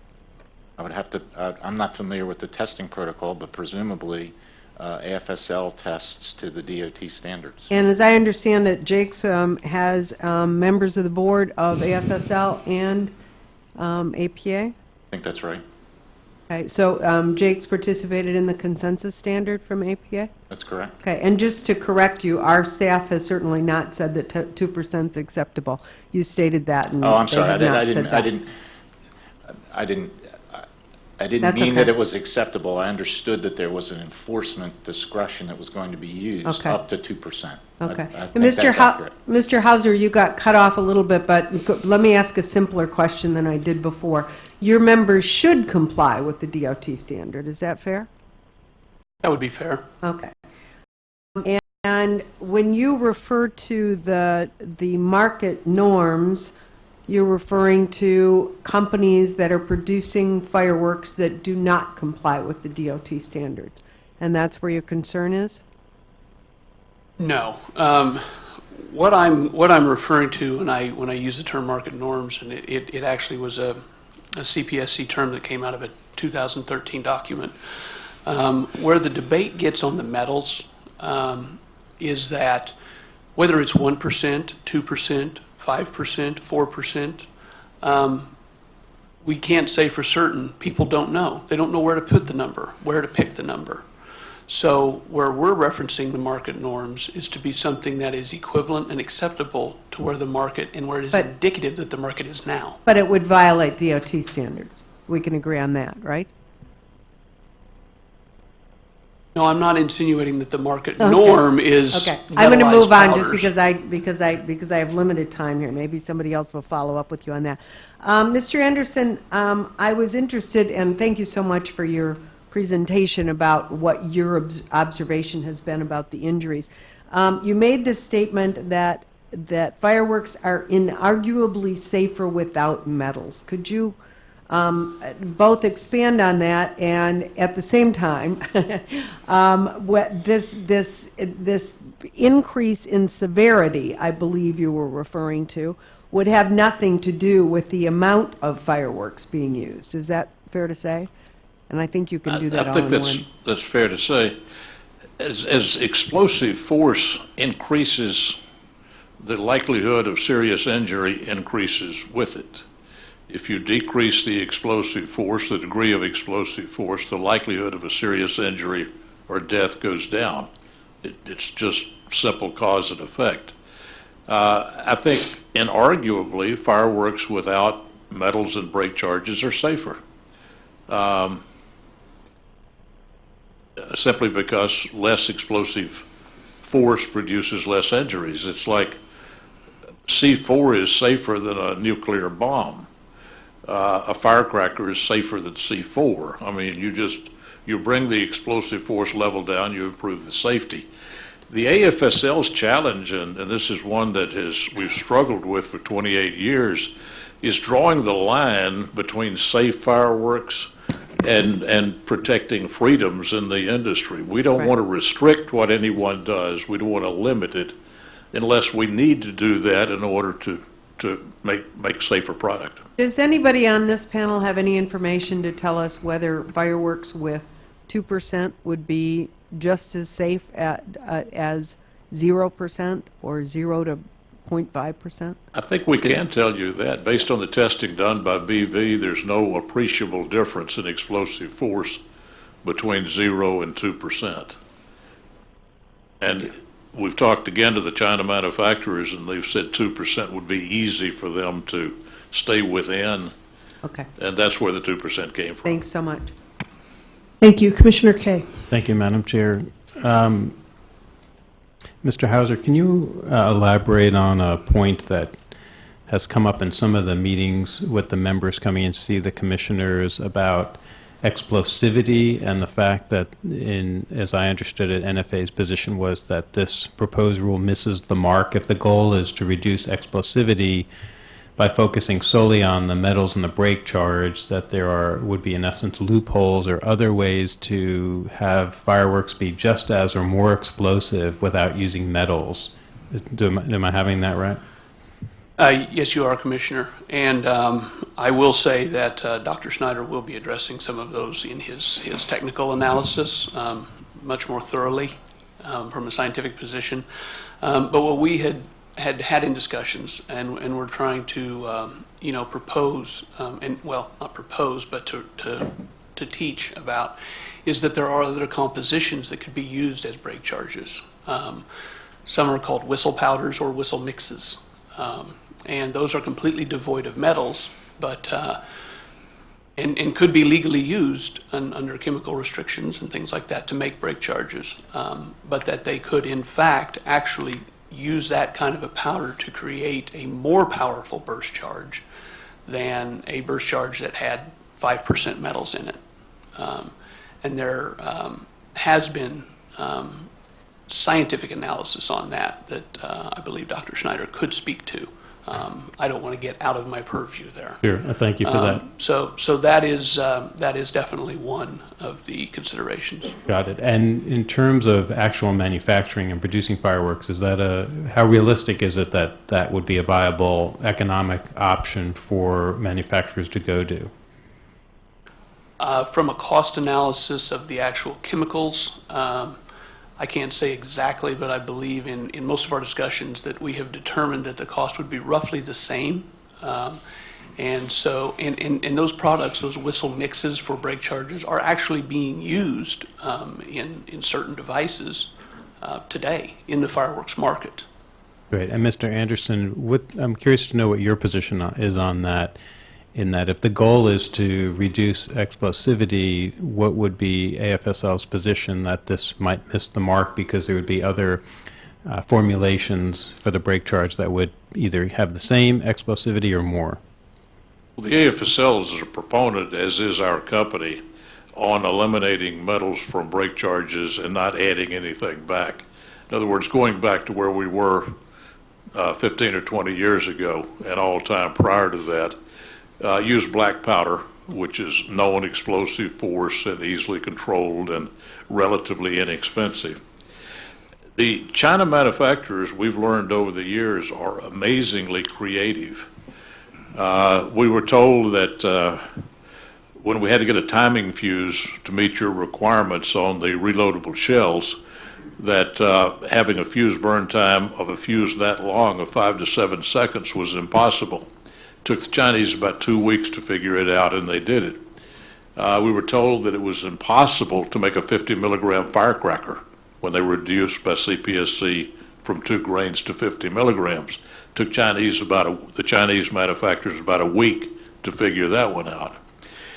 If you take metals out of explosive charges and the importers want more energetic explosive charges, Chinese manufacturers will figure out a way.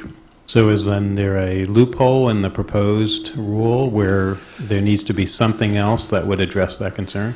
I wouldn't call it a loophole. It's just that in doing what you do, you can only be reactive. You can't be proactive. You can't write a 10,000-page document of what might be put in a fireworks item in the future. I think the position of the AFSL is the position that I would recommend for CPSC, is deal with what's out there, and if they invent something else, then take a look at that. But maybe you could get a group of chemists together and they could give you a list of 18 different formulas that would produce a more energetic effect that China could use to substitute for metals. I don't know. Great. And I appreciate that, and as I think as policymakers as well, we, yes, unfortunately are often in a reactive mode. I think we would ideally like to, without having a 10,000-page document, anticipate reasonably what might be coming down the line and try to have a reasonable approach to it. Thank you.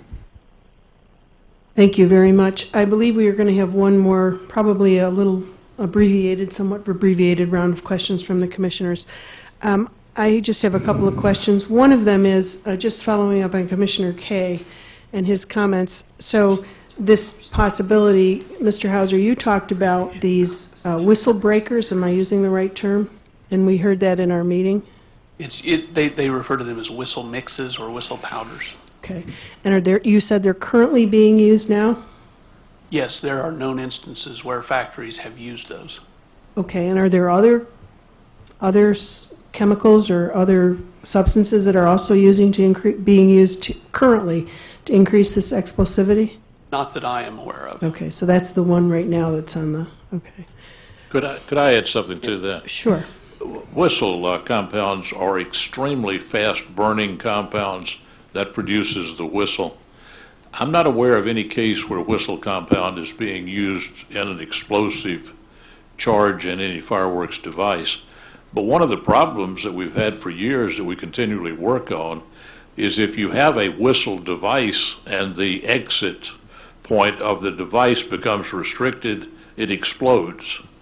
So whistle composition is a highly explosive composition. It could be used in lieu of metals. I think any chemist will tell you that there's a danger involved. You're getting into high-risk territory with it, but that is a possibility. Sorry. I'm Yes. sorry, if I could add one more point to that, Madam Chairman. This is, the Standards Committee has, as I say, worked on this quite a bit. We are aware that there may be some other chemicals in the market that could be used as substitutes for metal powder. As Joel said, what the market is currently doing is metal powder. However, in the new revision of the APA 87-1 that's just gone to DOT, that possibility was taken into consideration as well, and Julie Heckman might address this a little further in her comments later. But the APA standard has placed some composition limit restrictions on some of those chemicals that could be used as substitutes for metal powder, and that's something I know that the CPSC staff, the technical staff, is very well aware of, and I'm sure could give you a lot more detail than I can offer today. And then the other point, just quickly, is that in addition to the brake charge issue, the CPSC proposed regulation is also proposing to limit the total composition of fireworks devices and including some percentage limits on how much brake charge can a product have in relation to the overall composition. And taken with the no metal powder, those limits we believe are extremely important as well to make sure that products perform within a safer manner. Thank you very much. Commissioner Adler? Thank you very much, Madam Chairman. You all point out, and I think accurately so, that there's a history of working with fireworks that goes back to the founding of the Commission and before. And we've marched down a lot of different routes trying to find a good approach to solving fireworks safety. I will only say one quick word of defense for the ear test. I'm not sure I consider it to be a subjective test. I think it's a judgment call that's always backed by objective testing of the amount of powder that's there, and that is a test that's been upheld by the courts. I'm not here to say that we should maintain it, but I do think that it's one of those things that the Commission has worked on in conjunction with the industry over the years to try to come up with a good approach. And Mr. Rogers, I noticed in your testimony you also mentioned some history. The steel ball test that you and the Commission has worked on, a decibel level test that you and the Commission have worked on. Have you seen any approach other than the one that's in this NPR that strikes you as a superior approach to trying to address fireworks safety? And I'm starting with you, but if anybody wants to add any comments, I'd appreciate it. Thank you. I can say with certainty that I have not. In my days at CPSC, we looked at the ear test as the best option that we had. Since that time, through the AFSL, we have looked at the steel ball test. It was pretty good, has a lot of limitations and restrictions and unreliability. In our earlier days back in the 90s at AFSL, we did some work with decibel meters out in the field and were unable to create the correct environment in order to get good readings. We worked with CPSC on, most recently, that cage test that we thought had some promise, and as you guys all know, that turned out to have some fallacies as well. And so for the first time in my history in the industry, we have a proposed solution before us that works, that is field expedient, that is simple, and that really addresses the explosivity of the product. And so I'd say this is the first time we've had all those pieces come together in my history. And would anybody else on the panel care to comment on this point? We've been, if I may, real quickly, the AFSL and some of its member companies have been trying to come up with an idea for CPSC to replace the ear test for, I know, over 10 years now. We have tried everything. I mean, it's not that this has been given a casual look. We have worked hard and exhaustively trying to come up with a good answer. The XRF test is far and away the best answer we've found, and that's why we strongly recommend that you vote for its use in this proposed rulemaking. So thank you for mentioning the XRF. I know we're going to have testimony in the next panel about whether XRF really does work on powdered components of fireworks. And I realize we're going to hear some testimony, but does anybody have a quick word about the effectiveness of XRF in dealing with powders? I'm going to leave that to the professionals. Okay, thank you very much. Thank you, Commissioner Adler. Commissioner Robinson. Thank you. I would also like to add that as much as for almost 5 years of being a commissioner, I've heard all the complaints about the ear test and certainly have had long discussions with Mr. Rogers about this. I also have always needed to point out to people that that's just the first test, and then we get to the objective test. But at any rate, I know that people have been working on this for a long time. I know that people in our lab have been working on this for a long time. And when we keep in mind that what we're doing is we're just using this method to identify the devices that are subject to the 2-grain limit, and it's a test for the energy of the explosion. Mr. Hauser, you come out adamantly against this proposal, but have you come up with an alternative? You want the ear test to remain?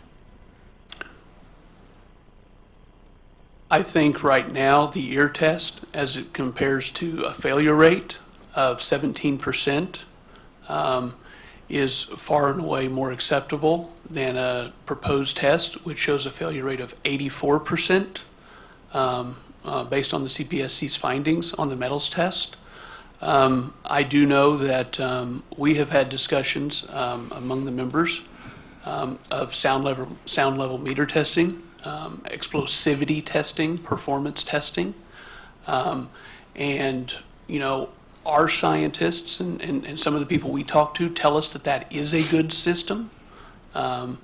We think that is one to be very well considered and discussed openly, so that we could hear opinions against it, while we may have opinions for it.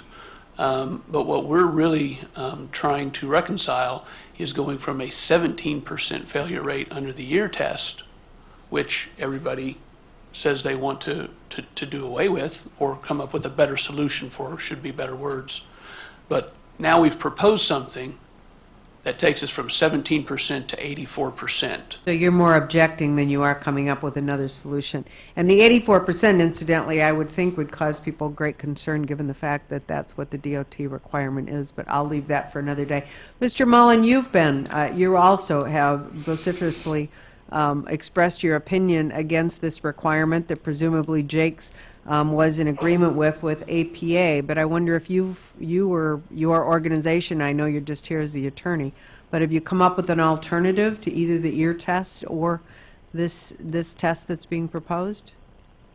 I don't know that Jake's in particular has. I know that Jake's has been a stakeholder in this and has worked with the AFSL and CPSC staff on the various alternatives, but I don't know that Jake's has an alternative.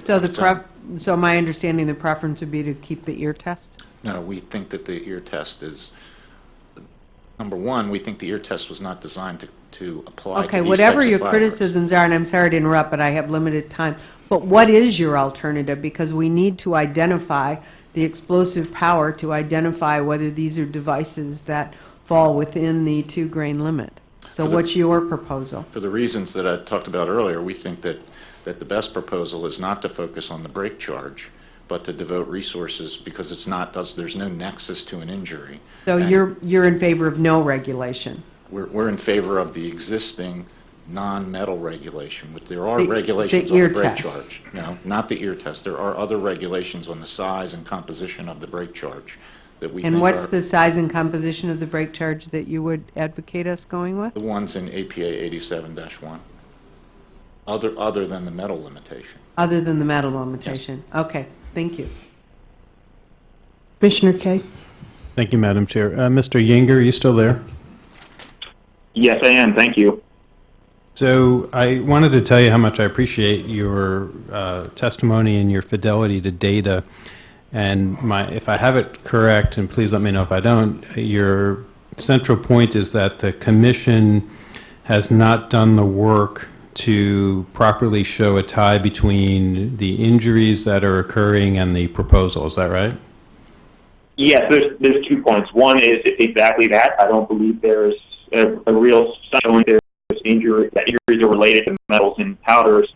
I also feel there's a conflict of interest. I think the industry represented on this panel today wants this regulation, and it's because it will increase cost of entry for startups and stifle competition. And I think you need to be concerned with that as well. And so, and that last point that you made, I wanted to follow up with that, and also on the where you, and I think this is related to it, where you say at the end of your testimony, at least the written testimony, that implementing these ill-conceived regulations will hurt small businesses and the consumer. Certainly, as part of our work, we not only seek and rely upon robust data that is associated with the injuries, but also the economic impacts. And so, can you elaborate on, please, what data are you aware of? And I have no doubt that there could be speculation or anecdotal information, but what data are you aware of that this proposal would have any, and what effect it would be, the effect that it would have on small businesses and consumers? What work are you aware of that's been done to actually lay that out with data? Well, I mean, I think obviously on this particular matter, there isn't any studies that I'm aware of, but I mean, I can say, pointing directly to the testimony that we heard today, that virtually everyone has stated that the regulations supported by AFSL, excuse me if I got that wrong, are more costly and expensive to implement. And there was testimony cited that small business will have a hard time, meeting these standards. And this is, again, it goes back to the standard, I guess, argument. If you increase regulations, it just increases the cost of entry for startups. And I think in the last 5 or 10 years, in my personal opinion, the introduction of these metals has increased the performance of consumer products a lot and has increased competition. Prices have gone down.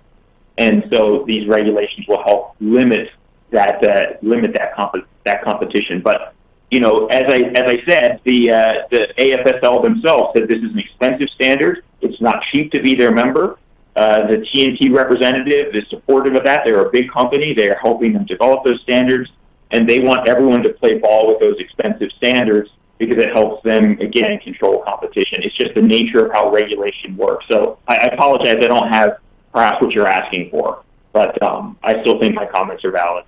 Sure, and I wasn't in any way suggesting they weren't. I was just curious to know what the underlying support for it was. If you come across anything or you're aware of anything that shows that would speak to that more specifically, please do take advantage of the record being open and submit that.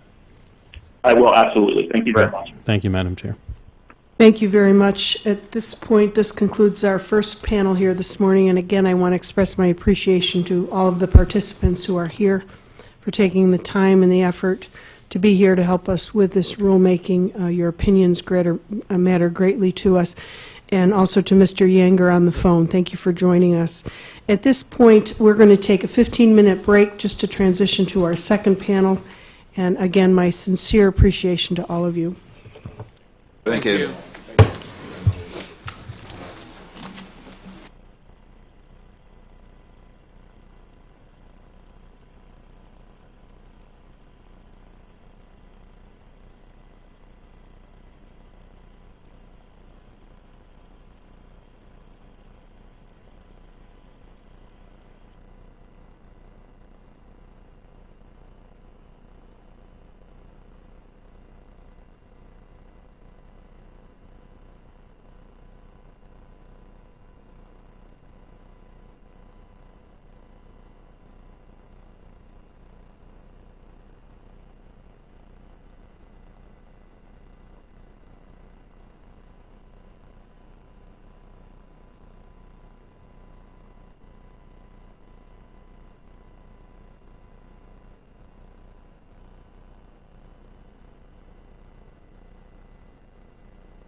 button here?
Welcome back to this public meeting of the United States Consumer Product Safety Commission.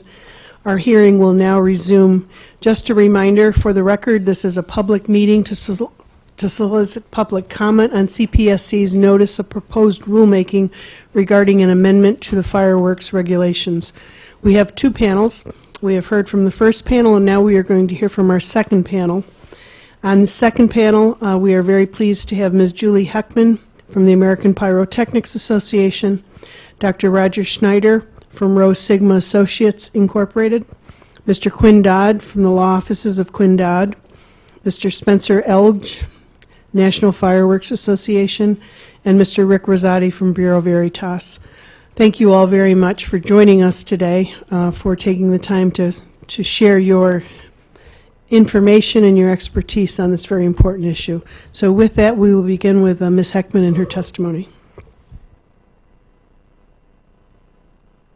Microphone. Good afternoon, Madam Chairman and Commissioners. Thank you for the opportunity to testify today. I am Julie Heckman, Executive Director of the American Pyrotechnics Association. It is an honor to appear before you to emphasize the association's support of the proposed CPSC Consumer Fireworks Rule. The American Pyrotechnics Association is the longest-serving and principal safety and trade association for the firework industry. In fact, the APA is celebrating its 70th anniversary this year.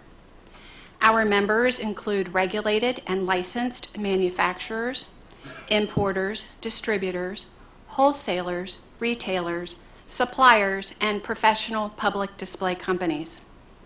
Along with their subsidiaries, APA's over 250 member companies are responsible for 90% of the fireworks manufactured, imported, distributed, and professionally displayed in the United States.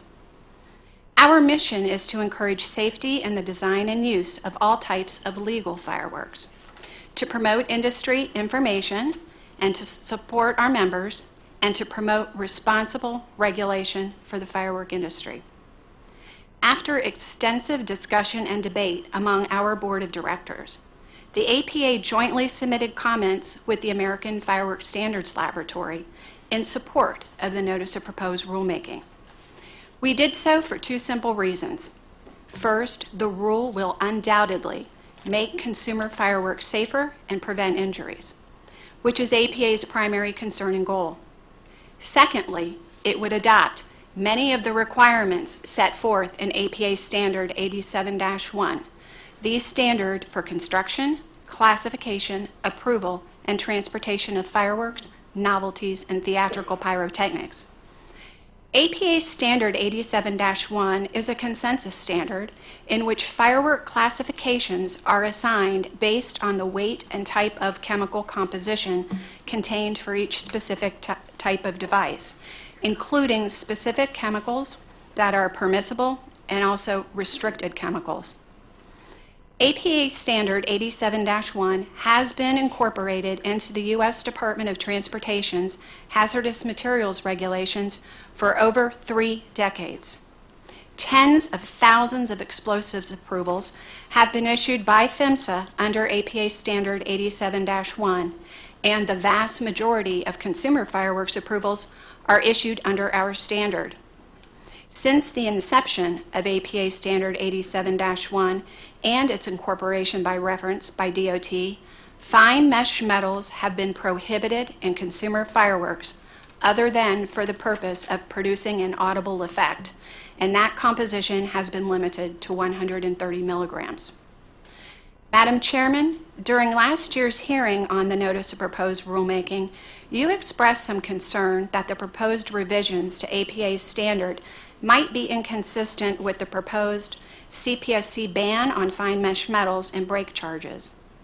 I can assure you, while the newly revised version of the standard is still pending formal adoption by DOT, neither APA's Standard Committee nor PHMSA had any desire to modify the language of burst charge in any manner that would be inconsistent with the proposed rulemaking. The definition of burst charge in the revised standard states, any burst charge containing metallic powder, such as magnesium or aluminum, less than 149 microns, in particle size is limited to 130 milligrams. Further, based upon discussions with PHMSA personnel, they intend to adopt the new APA standard and language consistent with the provisions of the NPR. It is the strong consensus of the APA Board of Directors that this proposed ban on metals is responsible, workable, and an effective replacement for the current CPSC no audible effects standard and test method.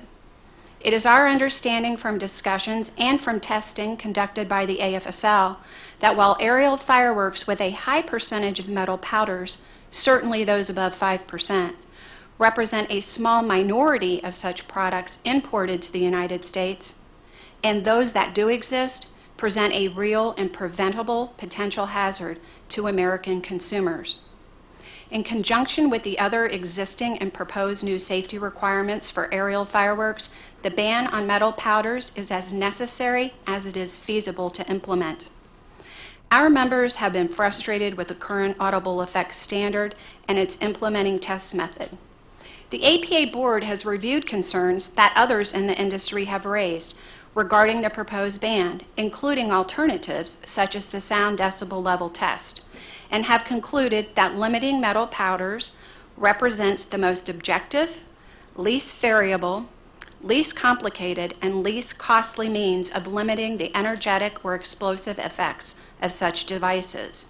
Because fine mesh metal powders have been restricted under APA Standard 87-1 for burst charges during the past 30 years, this is not something new to the factories that produce for export to the U.S. or to the U.S. importers.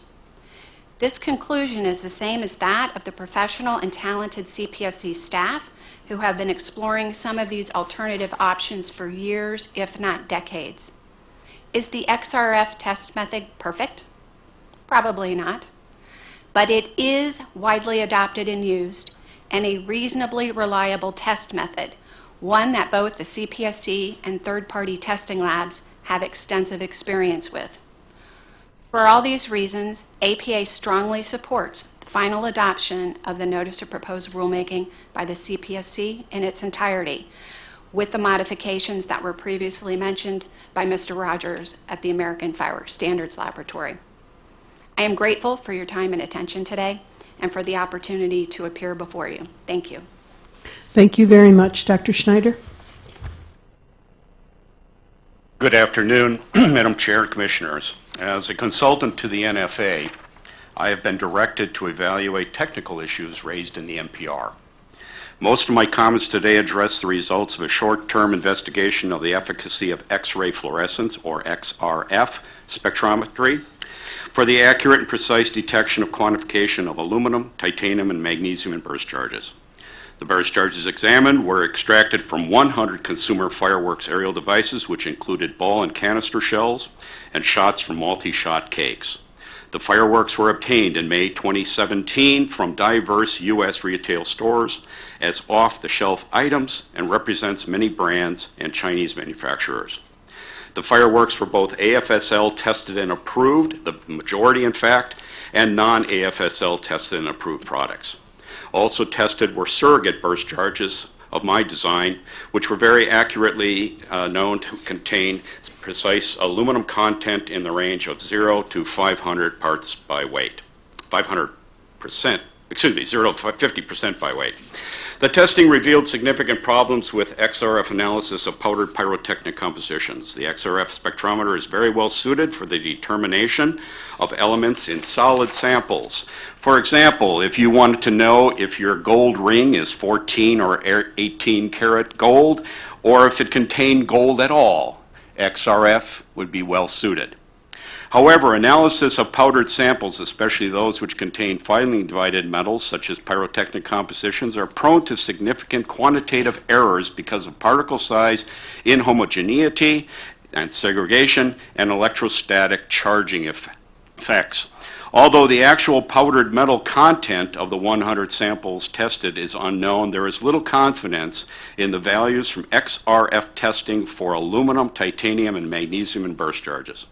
The identical make and model of XRF spectrometer, accessories, and the current test procedures known to be used by CPSC staff for burst charges analysis were employed in this investigation. The instrument employed a Thermo Fisher spectrometer, augmented with matching portable test stand and the same XRF sample cells and polypropylene cell windows. Standards used to evaluate the performance of the instrument included high purity solid and powdered metal samples of aluminum, titanium, and magnesium. In strict accordance with CPSC's most recent test procedures, each aerial device or projectile selected from the fireworks was carefully opened to expose the mixture of stars and burst charge. Any of the burst charge seen by eye to be contaminated with clay or other non-pyrotechnic materials was removed. The remaining commingled stars and burst charge was transferred to a 100 mesh sieve and screened. The burst charge was passed the screening was transferred to a windowed XRF cup, then irradiated by XRF spectrometry for the elemental analysis. No other steps in the sample preparation, including drying or homogenization, were employed. The 100 burst charges tested provided the following XRF measurement results. The aluminum content varied from 0 to about 36% by weight. 0 to 36% by weight by the XRF analysis. 95% of the burst charges had aluminum measurements exceeding 0.1% by weight, 55 exceeded 1, and 42% exceeded 5% by weight. This means only 5 of the 100 burst charges tested showed no aluminum content. And I need to remind you, these were, the majority, AFSL tested and approved items. The titanium content varied from 0 to 16%, and the magnesium ranged from 0 to 6%. The aluminum and magnesium and titanium content in the burst charges that were tested is surprisingly high, considering the majority of the products, as I say, are AFSL tested and approved. In fact, 91 of the 100 burst charges were harvested from AFSL tested and approved products. The surrogate burst charges that I had prepared were also measured by XRF. When my standard 5% by weight aluminum sample measured in at 25.29%, it was obvious the powdered state and the sample cup were contributing to the erroneous measurement. Just as computer monitor screens act as electrostatic dust collectors, the powdered aluminum in the surrogate burst charges preferentially clung to the interior surface of the sample cup window and thus presented to the XRF higher than actual percent aluminum content in the mixture. Because of the nature of powdered pyrotechnic compositions having various particle sizes subject to segregation and components affected differently by electrostatic charging, the use of XRF spectroscopy for the determination of powdered metals and burst charges is prone to errors. These errors reduce substantially the confidence in the accuracy of the analyses. Neither XRF nor the wet chemistry-based ICP OES can measure directly the powdered metal content in burst charges. Both are incapable of distinguishing between metals and compounds of those very metals. In strict accordance with CPSC, the inability of XRF and ICP OES to distinguish between powdered metals and compounds of those metals is a critical shortcoming because of the ubiquitous presence of metallic compounds that are used in constructing aerial devices, such as clays, some adhesives, some flow agents. Metallic aluminum and magnesium are also present in star compositions as fine particles with an average particle size of less than 149 microns or 100 mesh and might be present as high as 30% by weight of the combined star composition. These powdered metals contained in stars may be a source of metal contamination in the burst charges.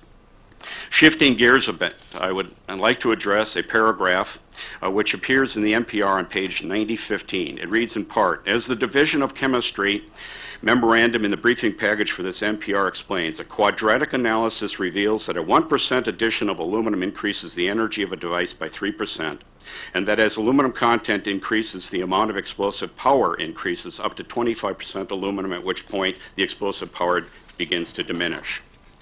The source of these data, which are quadratically analyzed, comes from the 2011 edition of the Chemistry of Explosives by Jacqueline Akfen. These data pertain to mixtures of TNT and powdered aluminum. Castable mixtures of TNT and aluminum are called tritenols and are certainly not pyrotechnic compositions for fireworks burst charges. TNT functions as an explosive by detonation, not deflagration, as is the case for pyrotechnic burst charges. The conclusions drawn from the analysis of the data are flawed. TNT is a molecular explosive with a large negative oxygen balance.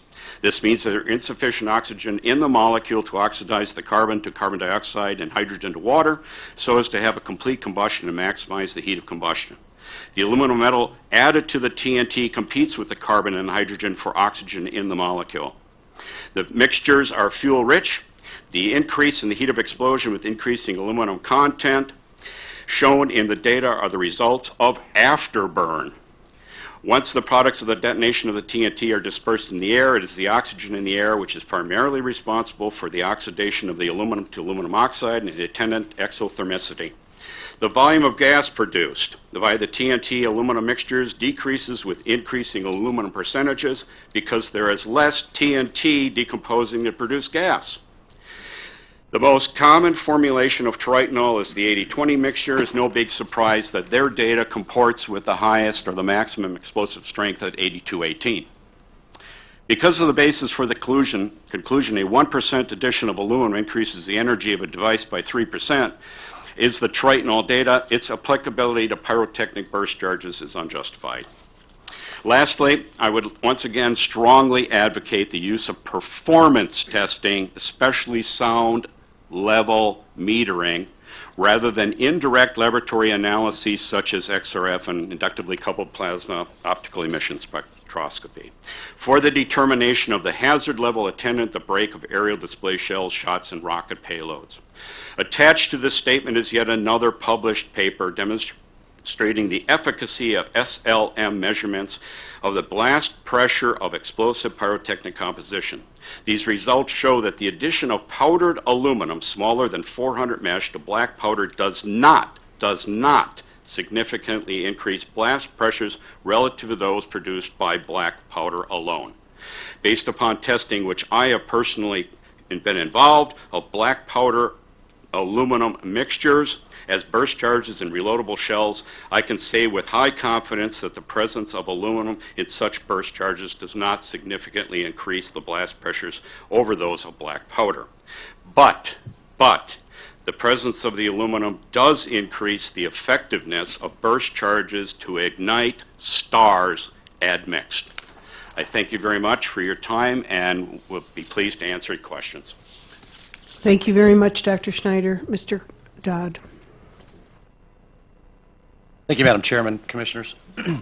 Before I begin my formal remarks, a couple things I want to clarify or perhaps make clear from our standpoint. And by the way, I'm Quinn Dodd of law offices of me, Quinn Dodd. I'm also General Counsel of the American Fireworks Standards Laboratory, and my opinions obviously reflect the positions of the AFSL. First of all, I think it's really important to understand that with respect to both whether or not there might be some future break charge composition that would replace the highly energetic effects of fine mesh metal powders, and secondly, that this notion that bigger is bangier, more energetic, and so you can have a large device that has only black powder that is more energetic, therefore potentially more hazardous than a small device with high levels of perhaps aluminum powder, belies a key fact that Mr. Rogers from AFSL mentioned, but really it's critical to this discussion, which is that there are very significant, very severe, if you will, total composition and ratio limits also contained in the staff package. So those two must be viewed that adopt AFSL APA standards. Those really have to be viewed in concert, in my view. So I think it addresses both this notion that future products might be more dangerous with some formulation, or that manufacturers would simply put more composition, more black powder composition in those devices. Second, there's a lot of discussion thus far, and there will continue to be a lot more discussion this afternoon on the test method that we anticipate to be used by the CPSC and, of course, by AFSL, should it be adopted by the CPSC, to measure the standard, which is no fine mesh metals in in break charge composition, or whatever the level may be. We've advocated for 2%, obviously. The staff position is 1% is sufficient to account for contamination. Those discussions, which I'm not qualified, we have a representative from Bureau Veritas, and obviously Dr. Snyder has spoken at length about that. While those are interesting, and they're important, because eventually we're going to have to live under a test method to measure the standard, which is kind of why we're here discussing the test method, that is the ear test, to replace that, it's not part of the rule. It's important to understand that. And so the test method is to come. We have spent many hours, that is AFSL, APA, our experts with the lab experts, Dr. Rogers and others, that have spent a lot of time to refine what we think is a very good test method. And we anticipate it might be refined further as it's implemented in the field. But it's not the issue before the Commission, if I may, per se. It's the standard itself.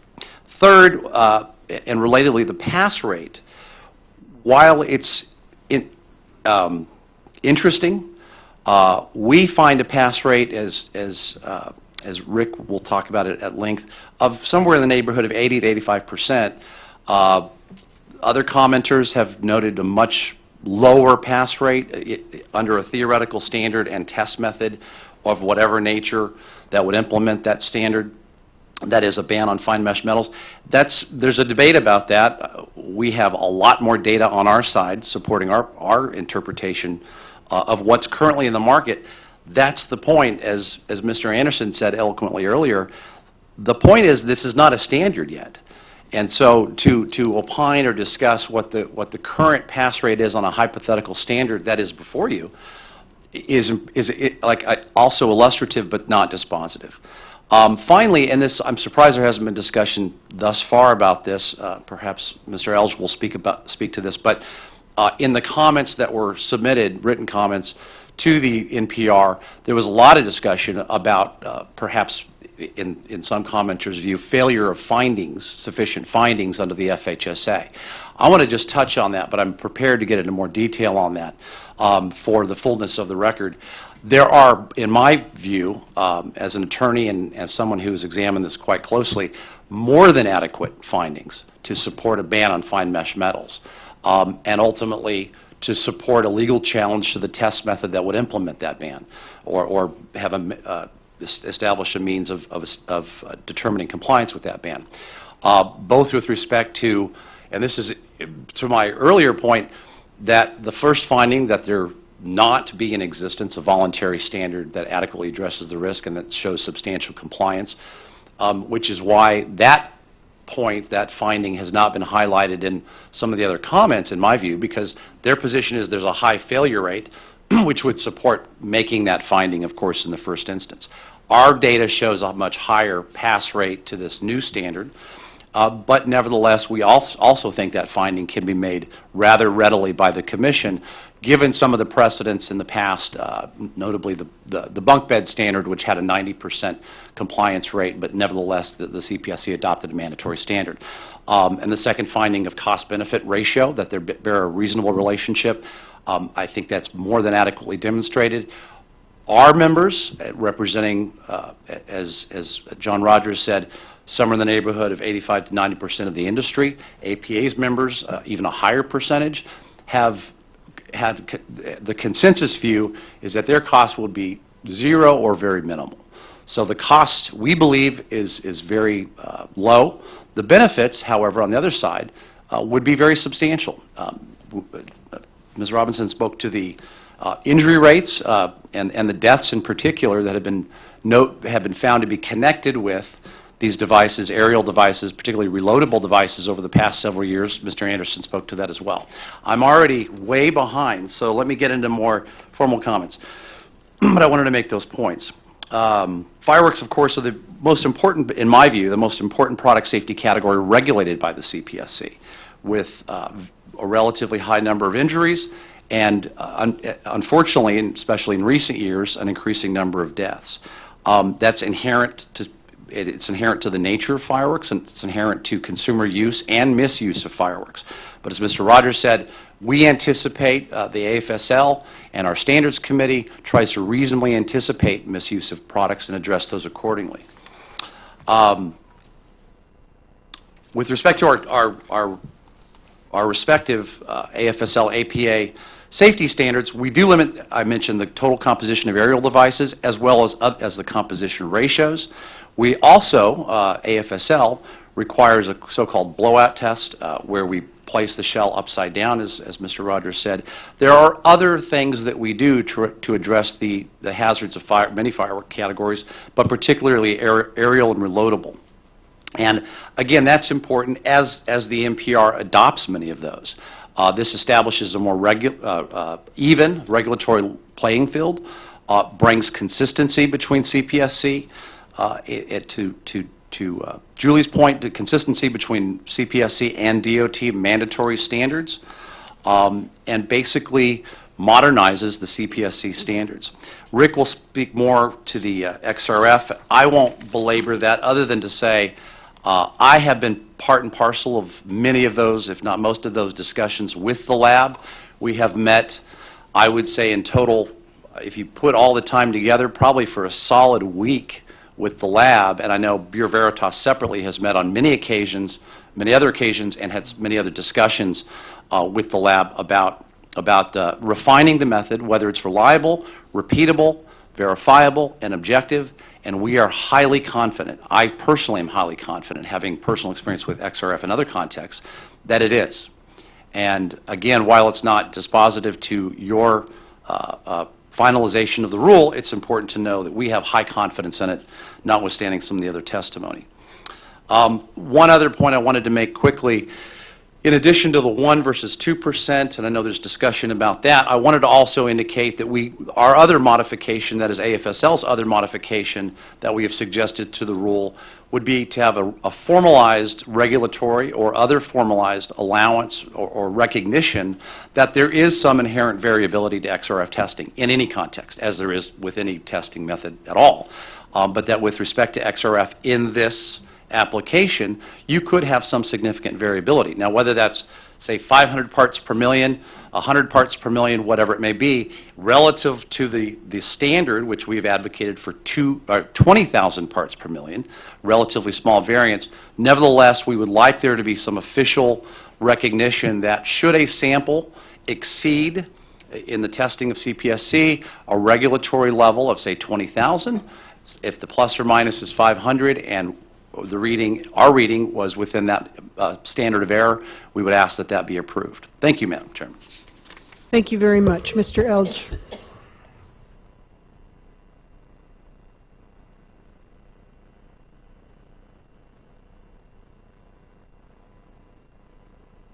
Okay, great. Thank you, Madam Chair, Commissioners. I'm going to read these comments quickly because this is a hot bench, and I know there's a lot of questions, so I will just run through these, and then you can throw it all right back at me. On behalf of the National Fireworks Association, thank you for the opportunity to address this NPR, which everyone agrees proposes the broadest change, the most sweeping changes to firework regulations in decades. NFA is especially appreciative to staff for trying to address the universally loathed ear test, which is currently used to evaluate the performance, the energetics, the explosivity, arguably the attendant hazards of aerial devices. My comments today, which should not detract from the many positive aspects of the NPR, focus on one problematic proposal, the metals band.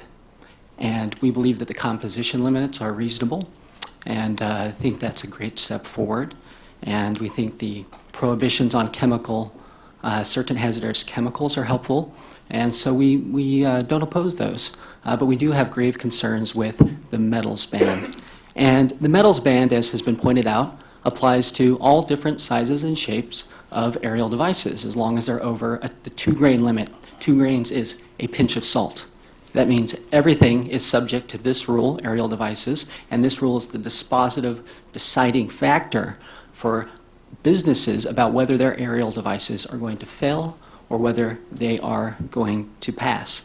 And this rule takes little devices that are commonly sold, take 200-gram cake shot, about this big, and it says You have 1% powdered metal, you are unreasonably hazardous. Cannot be sold. And then it takes a 500 grand cake shot, and we're just going to assume the shots are equivalent sizes, so this one's about twice as big. It has no powdered metals. It has inarguably twice as much energetic force, twice as much bang. And it's okay to sell that one. So that's just one flaw with the rule, is that it arbitrarily bans aerial devices with less energetic burst charges than others that it allows.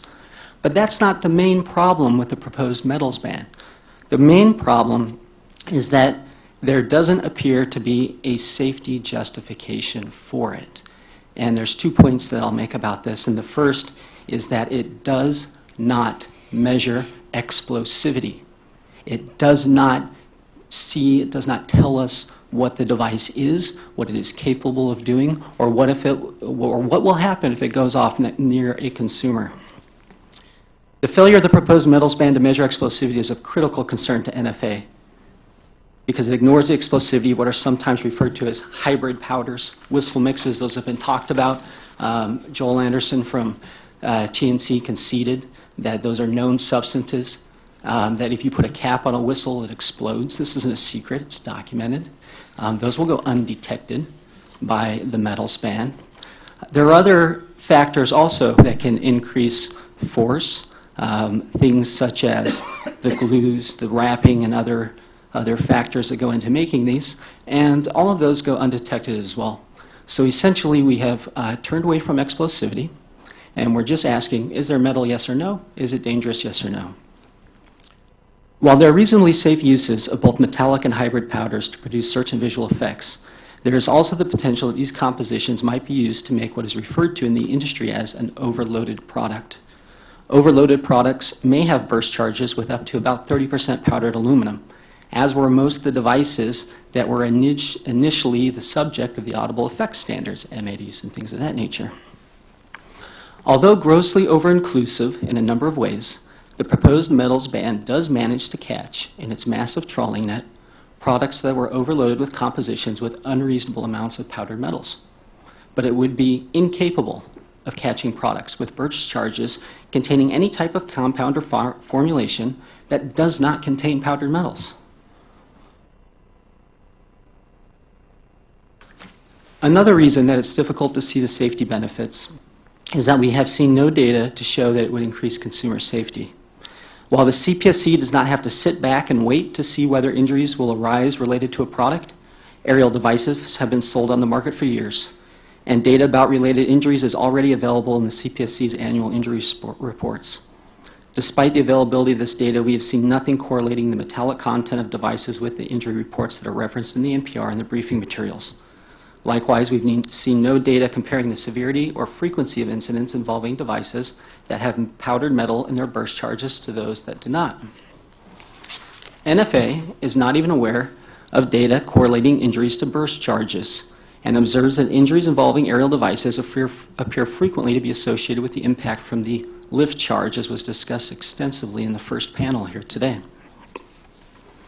There also appears to be no data correlating injury potential with the power of burst charges. And CPSC staff recently acknowledged that despite its investigations with whole shell testing, it, quote, could not find a correlation between specific pressure released and injury potential, close quote. Without a correlation between injury potential and energetics of a burst charge, it is unclear what the rational basis is 0% tolerance for powdered metals, especially if we're allowing other compositions that are equally as powerful as those that we are prohibiting. If the assumption is simply that less power will reduce the risk of injury, what is to stop CPSC from continuing to dial back energetics until the devices no longer perform? We allow 1.75-inch aerial devices currently, that's the limit. If more energetics is more danger, then why isn't it 1.5 or 1.25 or 1? Where does the number come from? Finally, CPSC staff in a 2013 status report on fireworks recognized that despite the significant expansion since 1996 in the market for large aerial devices. Quote, "The annual fireworks injury report does not find a statistically significant trend in injuries in that period. These conclusions are supported by CPSC's injury data from the 1999 to 2016 fireworks safety reports, which show no increased trend in emergency department treated injuries relative to consumer fireworks imports. In fact, CPSC's compiled injury data actually indicate a decrease in the rate of injury and deaths relative to consumer fireworks imports during this time." I'll just comment briefly about the assertion in the first panel that fatalities have increased. We have attempted to chart the fatalities in our comments on page 11, have not observed an increase, and would be very interested to see that data and to understand that data that was alluded to in the first presentation. With injuries and fatalities decreasing relative to imports during a time of increasing popularity of aerial devices, it still appears worthwhile to, quote, and this is from the 2013 Fireworks Safety Standards Development Project, and it was one of the recommendations, that it might be to consider the appropriateness of an approach to assume that the current market norms for the level of pressures released upon explosion of shells typical to the marketplace is reasonable and could be used to set guidelines on future pressure maximums. Thank you for your time, and I look forward to your questions. Thank you very much. Mr. Rosati? Thank you, Madam Chair and Commissioners. I'm Rick Rosati from Bureau Veritas, which administers the testing program for AFSL. My remarks this afternoon are going to be brief. I primarily wanted to describe in a bit more detail some of the testing and other things that Bureau Veritas has undertaken on behalf of AFSL to better understand the presence and effects of fine mesh metal powders in aerial fireworks. And I have my colleague Chuck Rogers, who I believe you all know, to back me up if necessary, since he has been the primarily responsible for the operation of the AFSL Quality Improvement Program. First, as set forth in the joint AFSL and APA comments to the NPR, and as was mentioned, AFSL wanted to get a better handle on how common the presence of metal powders is in aerial firework break charges, and so commissioned BV to test some 1,600 individual devices currently on the market, and found that 80 to 90% did not exceed 1% level dependent on the subcategory, and a slightly higher percentage did not exceed 2%.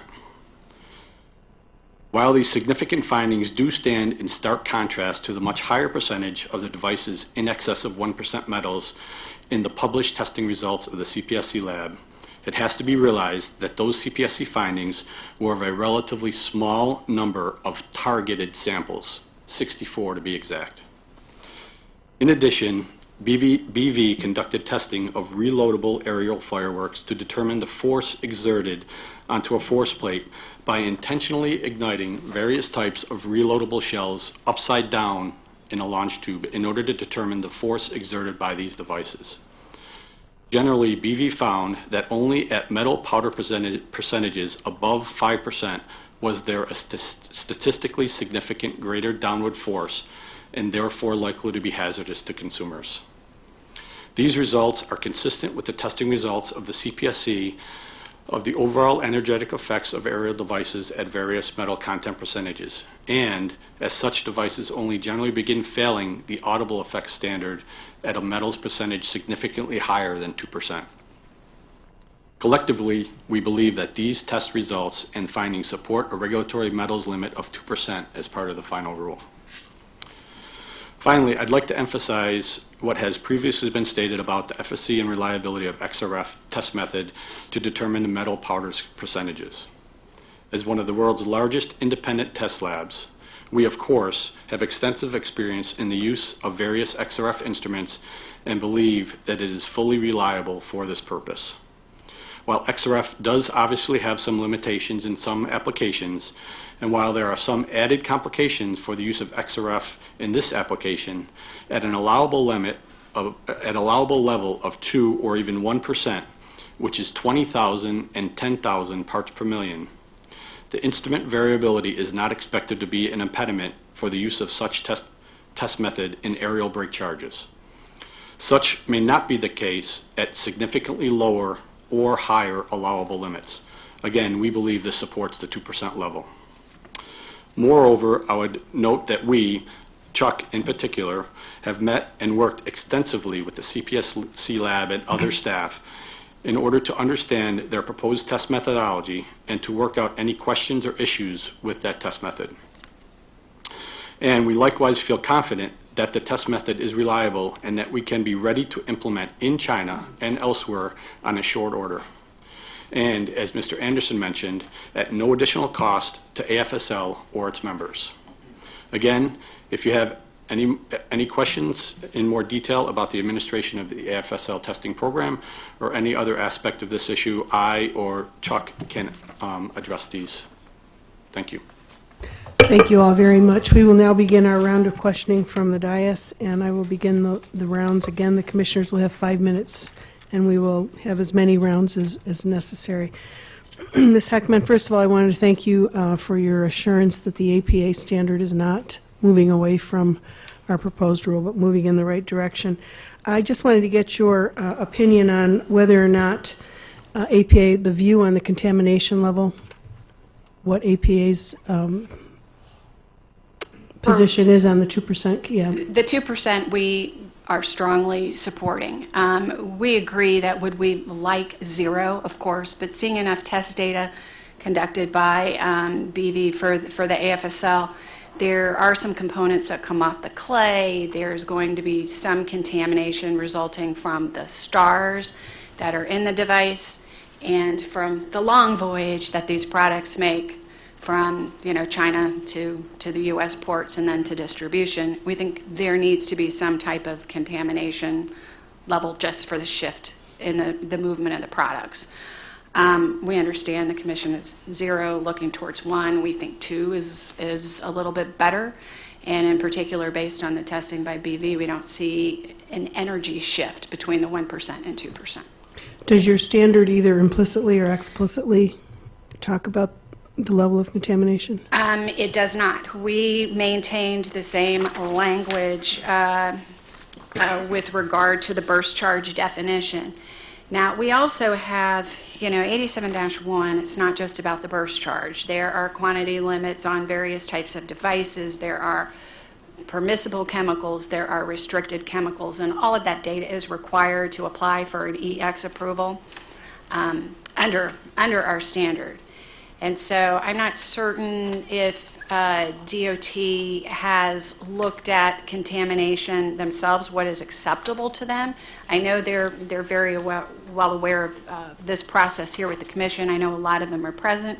But when we went through our revision process on 87-1, CPSC staff participated, as did PHMSA. We've been working on this for over 8 years.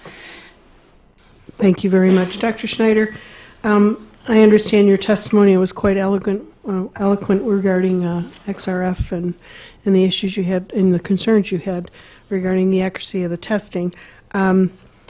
You're questioning whether it can be measured reliably at all by XRF or wet chemistry tests. Am I reflecting your comments accurately? Yes, ma'am. And you mentioned the sound level metering, but that would not be this. Have you considered the testing of the fine metal and what we've proposed or in all of your research? Is there an alternative to what we're proposing, or is it just a lost cause and you're suggesting the sound level metering? I'd like to address that from 2 standpoints. The first being that when I look at the proposed rulemaking, I see a departure in the Consumer Product Safety Commission's normal operation with regards to rules on consumer fireworks, in that heretofore it was almost always a performance requirement. You have a fuse burn time of 3 to 9 seconds, for example. You don't tell the manufacturer how to achieve that performance specification.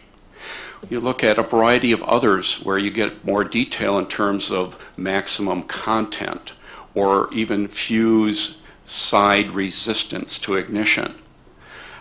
You don't tell the manufacturers how to achieve that. Those are design specifications. This metals test that is being proposed is a big departure from performance to design specification. You're going to tell the manufacturers that they now have to redesign their burst charges to meet your new rules. Let me give you an example. If tomorrow it was mandated that no motor vehicle shall have the capability of exceeding 80 miles per hour, would you go so far as to say that can only be achieved with the internal combustion engine? Could we also include perhaps battery-operated electrical vehicles? Could we have diesel vehicles? Could we have vehicles that are propelled by propane or natural gas? Those are all design criteria, but every one of those could be designed so as to meet the performance specification of 60 miles per hour or 80 miles per hour or whatever the maximum is determined to be. And so what I would advocate very strongly, again, is if we are going to have a rule that governs the consumer fireworks industry, let the manufacturers meet a performance specification. And if the performance specification for an aerial device is that it shall produce a sound level at some particular distance of no greater than so many decibels, then the manufacturers can design their products to meet that performance spec regardless of what compositions they choose to do it with. Thank you very much. I apologize. I'm way over my time, and we will have another round of questioning. Thank you. Commissioner Adler? Thank you very much, Madam Chairman. Well, obviously, listening to Mr. Schneider and Mr. Rosati, there seems to be a discrepancy in the test results that you have with respect to the use of an XRF machine. And I'm curious, have you compared notes, or do you have, either of you have an explanation for why you got one result and the other got a different result? And Mr. Rosati, if it's okay, may I start with you? Sure. I don't think we have compared notes or looked at each other's results. We, however, did perform a correlation between the XRF testing that we did as well as use those results and then compared it against ICP testing or wet chemistry. So what we did is we took samples that were between, I believe, 0.5% and 2%, and then sent those samples to the lab for wet chemistry testing. And the results between the XRF and the ICP were very, very close, very, very comparable. Of course, Mr. Schneider is saying neither of them is reliable, but Mr. Schneider, if I might come to you, can you explain the discrepancy between what Mr. Rosati has said and what your test results were? No, not knowing the details of the methodology that it was employed, it's very difficult for me to comment upon that issue specifically.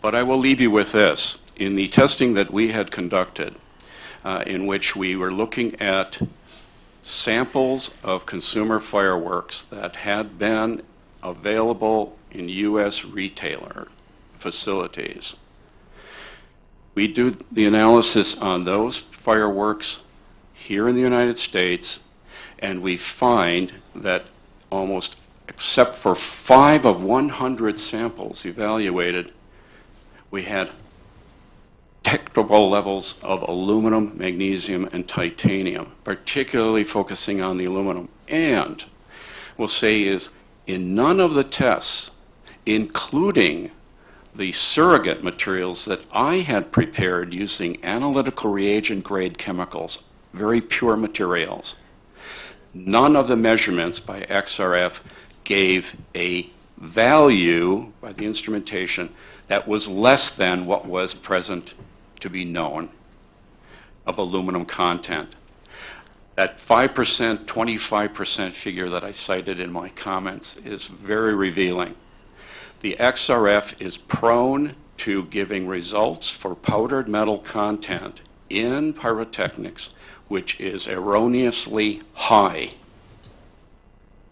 And what's interesting is that Mr. Rosati said that they compared the XRF to the wet chemistry and they found a high degree of correlation. Would your critique of that still apply, or it sounds like you'd find that there would be a great discrepancy even between the XRF and the wet chemistry test? I'm not familiar with the specifics of their testing, so it would be very difficult for me to comment on that. Well, if I could switch gears just for 1 second. You've heard the staff, and you haven't heard the staff today, but you've heard panelists talk about the long journey trying to find a good test and good alternatives, and the sound level metering test has been explored in depth, and yet you feel, using it as a performance test, that would address it. And I'm wondering, have you seen what the staff's protocol was for doing these tests, and do you have an improved approach to that? And if so, would you mind submitting that for the record? I can. Okay. But I would also say, sir, that SLM, sound level metering, has extensively employed in Europe, the UK, Germany, Austria, Sweden, a variety of other countries, Spain, and that is used specifically to give us assess the explosivity of devices that are intended to explode. And that testing is considered to be reliable such that it is used commonly.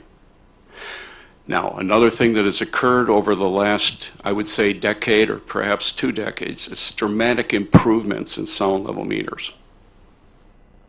Yeah, I don't think the staff would dispute the accuracy and reliability of the testing mechanism. What they're concerned, if I recall correctly, is setting up an appropriate protocol that would be easy to do and inexpensive, because you have to set up some kind of condition that compares favorably to what is actually occurring in the field, and that's where I think the concern arises. So if you have some good approach to that, I think we'd appreciate hearing it.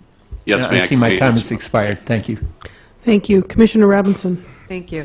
Ms. Heckman, I have several questions for you about the APA process. You told us that this was this standard 87.1 has been in place for over 3 decades, and we know that DOT has adopted it. I'm assuming this was a consensus standard? Yes, it was a consensus standard.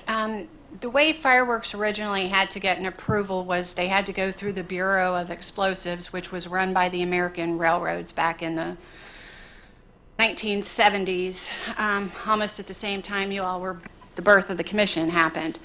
And through that, DOT said, look, this is kind of a crazy system for y'all to get approvals. Why don't you develop a standard?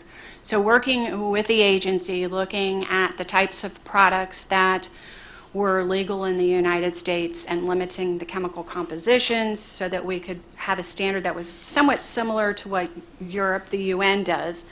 We have a default system, and if you meet the criteria of APA Standard 87-1 and do a thermal stability test, you can apply for an EX number through U.S. Department of Transportation at no cost. Your other option is go to an approved explosives lab, spend a lot of money, and get your approval issued that way. The last time the standard was revised was 2001, which was incorporated in 2003. So we've been working off a 15-year-old standard.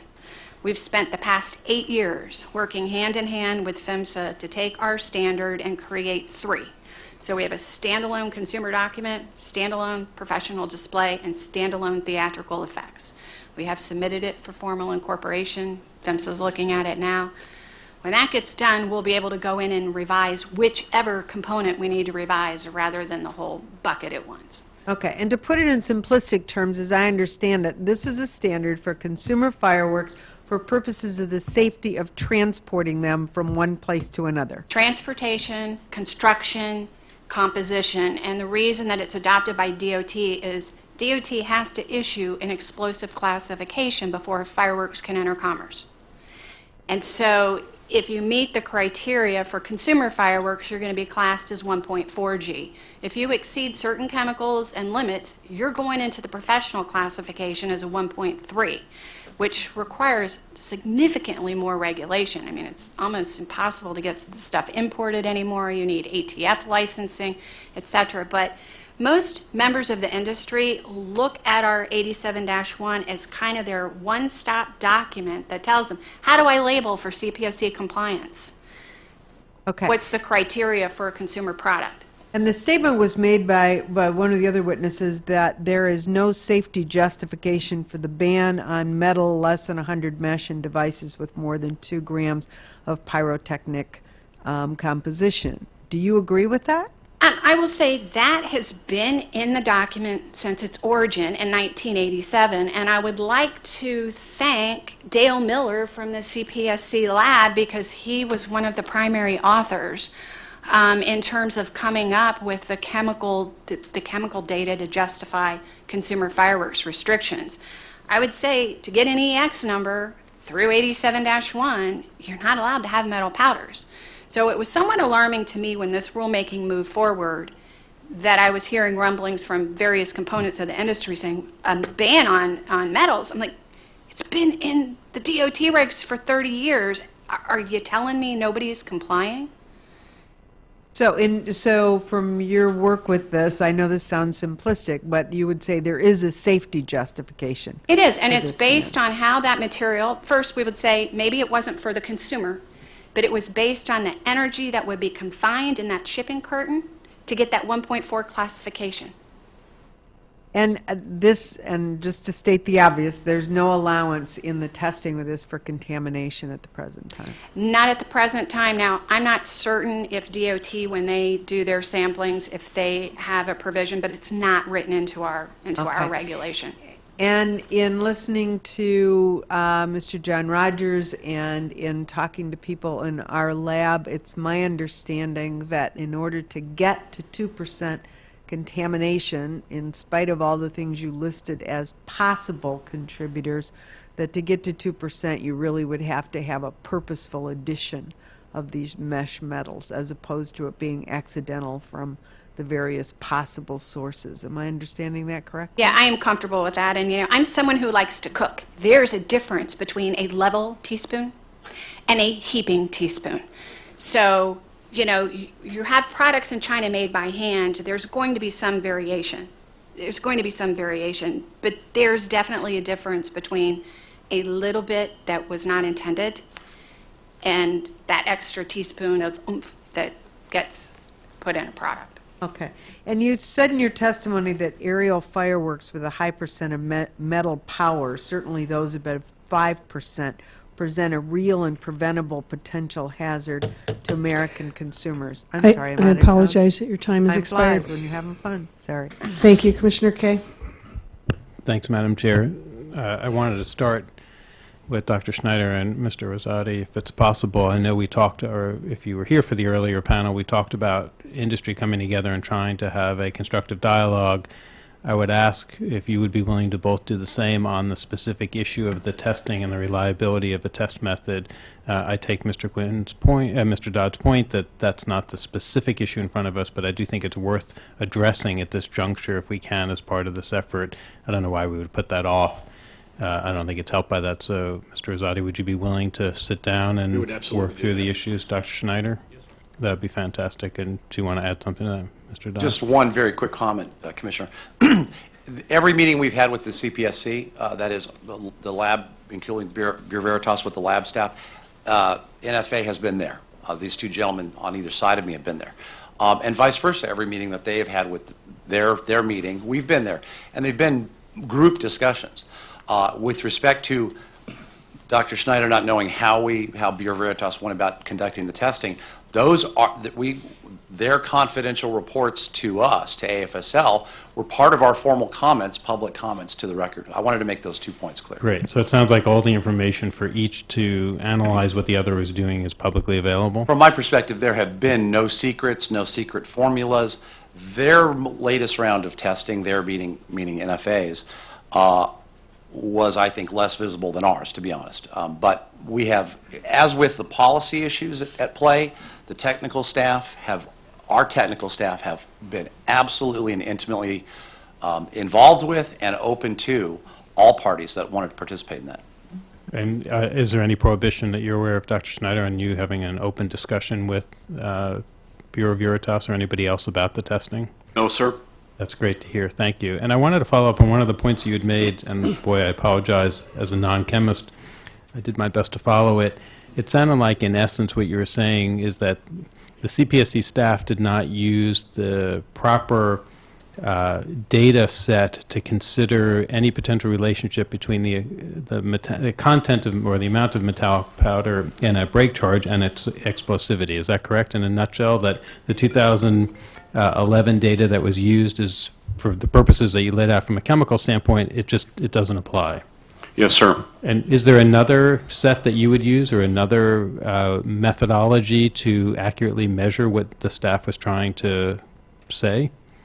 Yes, it could be handled by preparing standards, testing those standards against various methodologies, perhaps even including laboratory analysis. But again, I would strongly advocate that we use a performance test. Totally understand. And I think that's a separate issue because and I'll get to that in a second, but so is it possible that, and I apologize, I'm not totally familiar with any additional materials that you submitted, if you haven't submitted those alternative test methods or ways for the staff to make that estimate from metallic amount to explosivity, is there additional material you could submit on that point? Yes, sir. That'd be great, thank you. And then to your point about performance standards, I don't think there's any disagreement. I can't speak for my fellow commissioners, but from my experience at the commission, that performance standards certainly are more desirable. I think what's a confusing factor for us is this is actually an industry standard. And as Ms. Heckman said, it's been on the books for a long, long time. And so this seems to be industry's preferred method of going about doing this. Do you have an explanation for why industry would have chosen a performance standard, or I'm sorry, what you would term a design standard on this topic? I don't know the history of the development of the standard, so it would be difficult for me to comment on the rationale.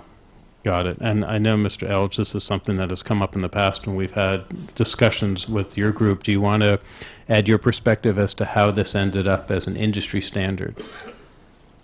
Yes, I appreciate the question. I'd like to make 2 points. First, there are many members of NFA who feel that the industry standard does not represent a reasonable approach to protecting consumers from harm of potentially overexplosive devices. Many of those members are members of APA. There's incredible crossover between these organizations.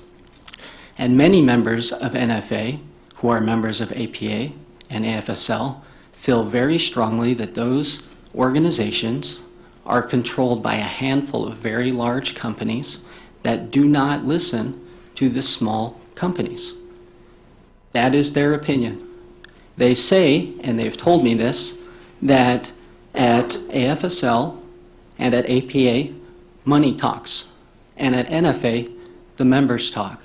And those are real things that we have heard from our members. Now, the second point I'll make with respect to the standard is, first, there has been a misunderstanding.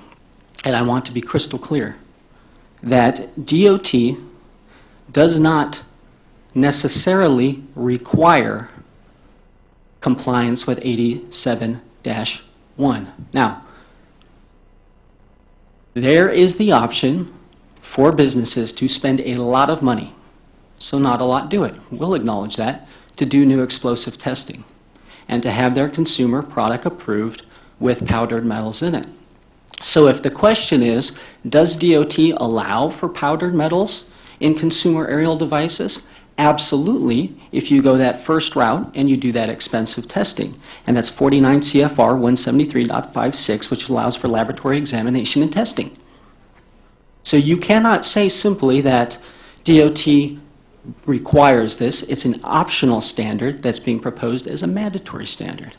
And the second point that I would make is that regardless of whether or not that is a standard by another federal agency for transportation, it's difficult to see how that is reflective on the real tangible potential economic harm to businesses if this rule goes into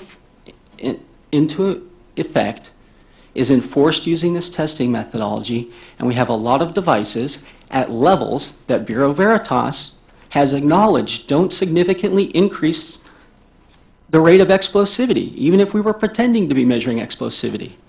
Why should those devices fail under this standard? And so those are the points I would make. Thank you. Thank you. We will now begin our second round of questioning. Mr. Elge, I wanted to ask you, I think you raised two points in your testimony that are of concern to me. The first one has to do with the fact that the metals ban bluntly applies to different types and sizes of devices. And at the end of that paragraph, it says, it arbitrarily bans aerial devices with less energetic burst charges than other devices that it allows. Can you comment on that, and can you offer an alternative to what we're talking about here that would, in your opinion, promote safety? I'll say the question of safety is a difficult one. And Dr. Rogers certainly spoke about performance testing. That's essentially what the ear test is. And if I build a big enough or bad enough or strong enough device without powdered metals, the ear test will probably pick it up if it makes enough noise. So that's certainly one alternative. Whether that is through sound level meter testing, there was work with the pressure cage test, transducers, and things like that. There's certainly other things to explore. If we want to go the route of having design standards like we have here, they just need to be more thought out. I mean, why have one that says I can have this little guy? He's not allowed if he's got 1%, this really small device, but I can have this giant one. It's just not a very precise approach. It's very blunt. And so maybe you take a look at these devices if you want to go to the standards route, and you say, okay, well, maybe if you're looking at these smaller devices, it's okay to have, a little bit more in there than these bigger devices, or maybe you take a look at these other formulations, right, that don't have metal powders, that are going to go totally undetected by this test, and you try to account for those and say, well, we don't want those in the hands of consumers. So there are options, but they need to be explored. And you just transitioned to my second question to you, and that is, in your testimony, you talk about there's published literature recognizing the use of hybrid powders and whistle mixes, and that actually did come up in our first panel this morning, in particular in the burst charges of aerial devices.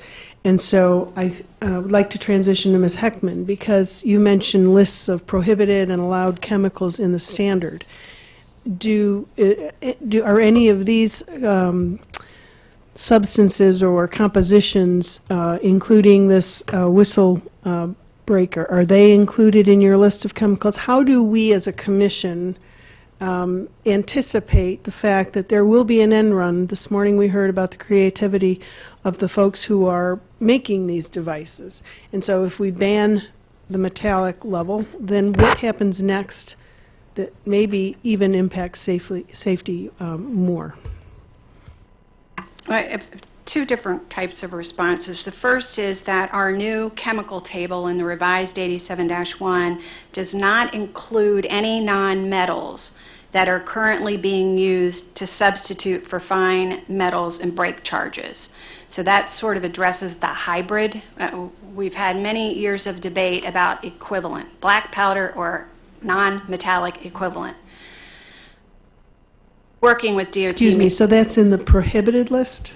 That is in the new chemical table, which divides prohibited and permissible. Okay. We did not include non-metals that are currently being used as substitutes for fine metals and break charges. So that would be a restriction.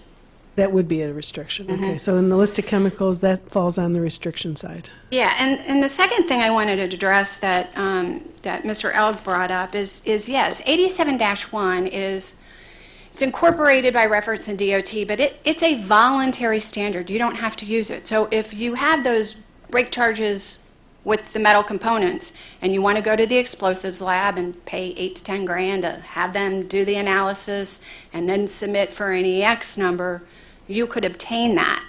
I would like to see how many members of the industry got EX numbers for those aerial devices with the fine mesh metals, because I'm not aware of EX numbers being issued, but perhaps PHMSA could comment and provide data on that. Most members of the industry rely on using 87-1 because it's clear. If you don't use this chemical, if you stick to these levels of compositions, if you do your thermal stability test, you certify it, you apply, you get your EX number for free. Tens of thousands have been issued at no cost to members of the industry. They could still go in if they want the metals. It's just not under our standard. You could get your EX approval. Thank you very much. My time is about to expire, Commissioner Adler. I must confess, I'm a little puzzled by hearing these answers, but I do want to go back just for clarification, and I think, Ms. Heckman, you helped clarify it. It's your assertion that if we were to abolish the metals ban, not have a metals ban, that DOT would not cover it, DOT would not have a standard that applies to that, because that has been my understanding up until now. Did I misstate my question, or? In other words, if we did away with the metals ban, would that not still be covered by DOT reg, is I guess the question. And I think you were saying no, it would not necessarily. Is the question that, for example, if the CPSC continued with the ear test, if it would be if there were a permissible way under DOT to? No, actually, that's not it. My question was, you said you object to the metals ban, and therefore my question follow-up would have been, but even if we were to do away with the metals ban, would that not still be covered by the DOT reg? And I thought I heard you say, no, it would not necessarily be covered by the DOT reg, and I'm just trying to get a factual response to that question. Okay, so DOT regulations, there are two routes for obtaining the EX number, as Julie Heckman mentioned. One is to certify to 87-1, which prohibits the presence of powdered metals. The other is to go through new explosive testing. So you could do that, which would be expensive. And I think Julie makes a valid point that there's probably not a lot of people that have done that. The question, though, of whether this, what's likely to be the burden, what's likely to be the safety benefits, we feel that this kind of fallback to DOT, the DOT regulation ignores that. And should there be harmonization to the extent possible between these rules? Well, perhaps there should. Is it possible that if it can be proven through new explosives testing that a small amount of powdered metals wouldn't increase the transportation hazards over those whatever powdered metal equivalents are allowed, that they had kind of the comparable risk levels, then I would say that that might be a reasonable way to harmonize them, would be to approach DOT and try to get something that makes sense for different types of formula compositions. Thank you for that. Mr. Dodd, I wanted to ask you a question because you said something during your introductory remarks that I found tantalizing. I just wanted to follow up on it. I think what you were saying, I may be misstating this, that we hear this testimony that if you didn't have metal component, then you could have an infinitely or at least a substantially larger explosive charge. And you said, well, that would be in concert with other aspects of the standard that would probably not be likely to happen. I was wondering if you could explain that further. Delighted to, sir. So under current AFSL and APA standards, DOT standards, there are limits to the two types of aerial products that we're generally talking about are mine and shell, the cakes, if you will, and reloadable tube products. That is, you drop in the shell and you can do it several times. For mine and shell, there are 60 gram limits per shell. For a 200-gram limit, and I thank you for asking that question because the misstatement again was made that you can have a 500-gram cake, they call them, that's more explosive than a 200-gram or has more energy than a 200-gram cake, and how but as long as the 500-gram doesn't have metal, it could be so that belies the second part of the standard, which would be proposed to be adopted by the CPSC, is that individual tube shells are limited relative to the size of the cake. So it's a little bit like hitting a moving target to try to address some of these arguments. And then with mine and shell, there's also, as with reloadable shell tubes may not exceed 60 grams of composition per shell. And for both, the break charge composition may not exceed 25% of the overall composition, including lift charge composition of those devices. And for reloadable shell, the entire kit may not exceed 400 grams. So those are all proposed to be adopted as mandatory standards, and they have to be viewed in the same window as the metal powder ban. My time's expired. Thank you. Thank you. Commissioner Robinson? you. Dr. Schneider, I have a couple of quick questions for you. You've talked about clay adhesives, anti-caking, and flow agents may possibly contain metallic compounds that would make XRF testing inaccurate. Have you measured in any way how much contamination actually could come from those materials? I would say after 40 years plus of taking fireworks apart and doing my best to segregate burst charges, for example, from obvious contaminants, including clay and other particulates from casing materials, I can say it's an exceedingly difficult thing to do. But when I talk about the contamination, I mean of mesh metals in those materials. I don't mean of clay itself, but are there mesh metals in clay? I think there's a misunderstanding. When we talk about mesh, we're referring to particle size. Right. All right. So if we're going to talk about a powdered metal as Right. the element, elemental aluminum, magnesium, titanium, that differs from those same elements being present in compounds. An example would be in clay, which has a high percentage of aluminum silicate. The aluminum will be detected by our XRF, but it's clearly not there as a powdered metal. Okay, so I get my questions very basically, have you done anything to measure what contribution they can make? You've heard Mr. Rogers talk about what our staff, he confirmed what our staff has told me, that when they measure the possible contaminants from this, it's really less than 0.5% if it's non-purposeful. That's not my experience with Okay. the XRF technology. Okay. And I know you have expressed your opinions about XRF technology, but do you have an alternative suggestion on how we could detect metallic content if we went forward? Because you know that our standard, the NPR doesn't in any way advocate that you have to use an XRF. It just talks about the metal content. And so the question is, do you have any ideas on an alternative other than XRF? Well, I think the salient issue is whether or not the presence of metals represents a greater threat in terms of Okay, that's a different explosivity. question, though, and I only want to know if you know of any other alternative to XRF. To at this XRF. point, if you were going to measure metal content. There is no direct measure of metal content. Okay. Mr. Other than a technique which I employ. Right, and yeah, I don't have time to get into that, but you know that our staff's explored this extensively, but we can talk about that later when my 5 minutes aren't running quickly. Mr. Elge, you heard your compatriot, I forget exactly what your positions are with the National Fireworks Association, but Mr. Hauser talked about the fact that your members should comply with the DOT requirements. You agree with that?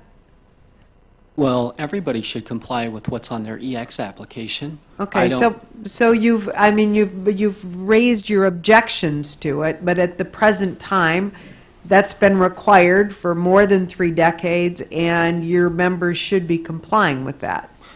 Right, now there's also a question, if there's 2% powdered metal in a burst charge, I think all of our members would say nobody put it there intentionally to increase Well, but that's the a different effects. question. I'm sticking with your members should be complying with the DOT requirement that is part of the certification that would require them to be at zero mesh metals, correct? That's correct, especially if Okay. they're AFSL or APA So, members. do you have an alternative method that you would suggest to detecting the metal content? I'm not a scientist. I believe Dr. Schneider was about to refer to a technique that he uses, vacuum testing, I think it might be called. Okay. But that would be a Do you know of a question different better method directed of to him. identifying the devices that are subject to the 2-grain limit that we should be looking at? Under the current rule? period. I mean, we're looking at, everybody's got complaints about the ear test, it seems, but maybe you think we should stick with the ear test. I think the ear test is much better reasoned Okay. and has a much better safety justification than the current test. Okay. The ear test... I'm out of time. Sorry. Thank you. Apologies. Thank you. Commissioner Kay? Thank you, Madam Chair. Do you want to continue your answer? I would just say the ear test, despite its imperfections, similar to XRF, that's not the test. That's not the rule. The rule is audible effects. And what is the purpose of the rule? When the rule was made, people were taking M80s, which were 30% powdered aluminum and 70% perchlorate, and they were putting them on sticks, essentially. And the question was asked, well, what is this device trying to do? Are we trying to create a visual effect in the sky, or are we just trying to go bang? And so a decision was made that, look, if what you're trying to do is just make a bang, we don't really see a justification for that. We think that's an unreasonable risk of injury. If you're trying to create a visual effect, that's okay, and that's what the ear test tries to get at, is what is in that device? If it's a whistle comp, if it's a powdered metal, why is it in there? Are we trying to legitimately, genuinely create these effects? Are we trying to ignite stars, break them apart, create symmetry, break the shell into small fragments, etc.? Or are we just trying to make a bang? And so there's a lot of reasoning and a good thought process behind that test. So when you step back and you say, compare that to the metals ban, we would say absolutely, the ear test is a better test than a metals ban, at least the way it's drafted. Probably the first time I've ever heard anyone actually say something positive about the ear test, at least from industry. I wanted to follow up, Mr. Elge, as well, on one of the points that Mr. Dodd had been making in response to Commissioner Adler's question, whereas that there are additional components to the proposed rule modeled after APA that would address some of the concerns of explosivity beyond the metals aspect to it. Do you feel that those are insufficient to address your explosivity concerns, whereas you can have non-metal explosive power that is bigger than the metal one that the proposed rule goes after? The composition limits are just irrelevant, essentially, if you're comparing powder to powder. So whatever powder I'm allowed to have, if it's this amount or that amount, there are going to be devices that have greater amounts and less amounts. And this rule is going to take whatever has less, and it's going to say 1% powdered metal is too dangerous, and it's going to say whatever has more, whistle comp or whatever the infinite creativity thinks up tomorrow, that's okay. So absolutely, it's a problem. And do you have a way to propose addressing that in the other provisions of the rule so that you feel that there would be parity? Well, the composition limits are important. We support those, Mm-hmm. and they help people from pushing the envelope. As I mentioned earlier, one approach might be to think this through, take a look at the different devices, and try to set limits that make sense with respect to those devices, and to take a look at the whistle compositions that this rule permits, if we're going to go forward with it, and say, well, what's a comparable level of metals that will produce X amount of explosivity, and that's the limit. Why target one and not the other? If what we're after is explosivity, let's put a limit on explosivity. And is that information that you would be willing to share or that NFA would be willing to provide if you explore those areas? We would absolutely be willing to help shoulder the burden of reaching those standards. We would be willing participants, and we would encourage the other organizations and welcome their input as well, because we don't think it's anything anybody could do by themselves.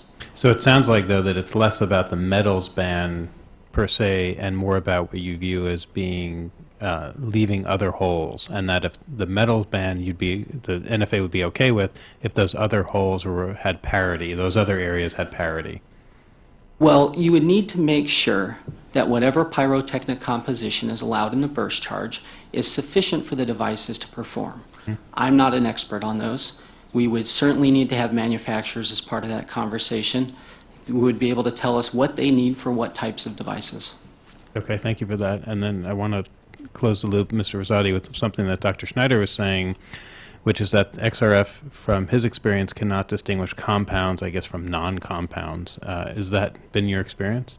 There is a concern. As he stated, in clay, there might be a compound in there that might you might get a false positive. But in these instances, we're only talking about a contamination. Because in these instances where we do the testing, we separate the powder from any of the other elements. So if there is any of the clay compound that contaminated the metal, it would be a very small percentage. Hence, the contamination from the factory, from the stars, and whatever, other reason the manufacturers have stated there could be some contamination.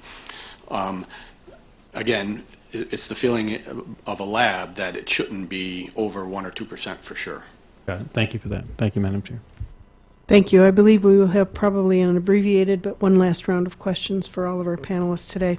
Mr. Elge, can you just go over what you've already talked to us? You mentioned that there were 2 paths to get this EX number, and one was compliance with APA 87-1, but then you mentioned a secondary way to do that. Can you just, and then I'll ask Ms. Heckman for a response to that, but just for clarification, what standard, if you took that second route, what standard applies? And you may have mentioned it and I may have missed it. So the first method is laboratory examination and testing. That's 49 CFR 173.56. Under this method, an application for EX classification approval must be supported by examination and class recommendation from a DOT-approved explosive laboratory. It can also be a foreign competent authority. We won't get into that. Upon submission of the application, if the testing supports classification as a 1.4G firework, an EX number can be obtained regardless of whether the device complies with APA standard 87-1. Thank you. Ms. Heckman, do you have anything to add to that? Well, that provision's been in there, and it's often used for the explosive labs for things like products, articles pyrotechnic, which didn't have a category in 87-1, so you had to go through the explosive lab. By and large, the vast majority, if not 98%, I'd like to say 100, but I don't know, there's probably a couple straggling EX approvals issued out there by that provision that you go through the lab. Vast majority of industry is relying on 87-1.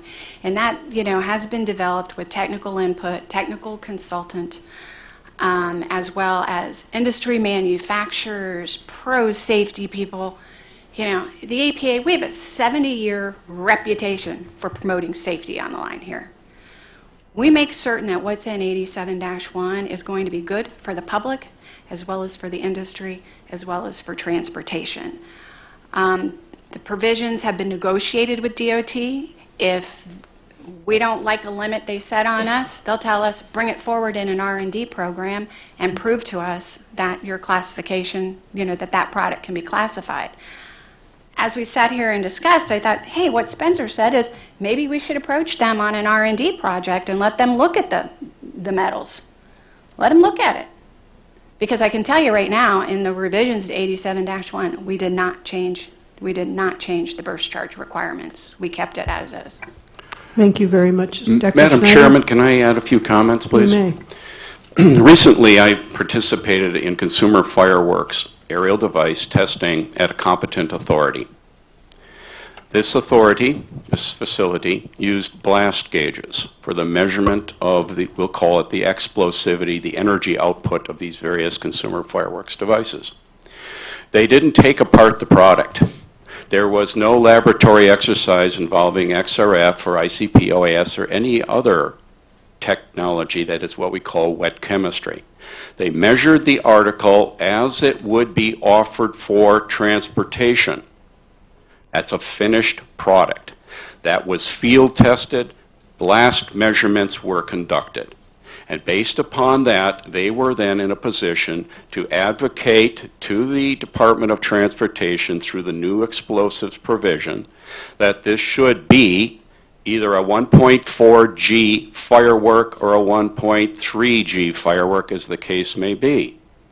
If you look at 49 CFR and the provisions that are offered for the 1.4 and 3 explosives as fireworks with a compatibility group of G, you do not see consumer firework. You see firework.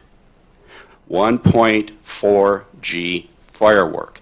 If the competent authority through performance testing, determines the energy output of a device which is intended to be offered for transportation as being within the norms for a 1.4G classification, they will recommend to the DOT as such for final approval and the issuance of a 1.4G hazard classification and compatibility code. So this business here where we have to engage in some kind of a laboratory exercise where we are taking apart product, subjecting it to a variety of chemical analyses involving sophisticated instrumentation is not necessary to assess the energy output and the potential hazard of a product that is finished form and would be available for transportation and distribution within a commerce. Thank you very much. My time has expired. Commissioner Adler. Thank you very much. Mr. Elge, I didn't see in your testimony any comment on the cost associated with XRF testing, and I'm wondering if NFA has explored that, whether you accept Mr. Rosati and AFSL's contention that the XRF testing would be reasonable and probably not add costs, or is that something that you take issue with? Well, they say there's no such thing as a free lunch, Economics 101. If somebody's buying a $40,000 device, training somebody to use it, calibrating it, I know Dr. Schneider's services in evaluating it were very expensive. Somebody's paying for it. I can't speak as to the contract between BV and AFSL. Is this something that has already been baked into their contract because they've seen this coming and anticipated it to go forward? Will they be able to renegotiate their contract if this rule doesn't go forward? I don't know. But I know we have members that aren't members of AFSL and who want to use different testing organizations. And they are very, very concerned about the cost and availability of the testing itself, especially if for confidence they need to go to ICP OES or whatever vacuum testing that Dr. Rogers is talking about.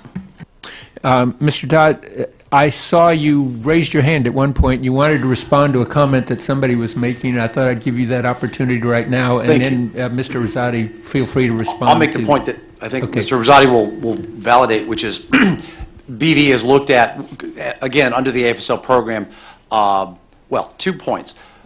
First of all, there is XRF testing currently that the CPSC is well aware of, and that relates to the presence of toxic heavy metals, particularly in children's products and toys.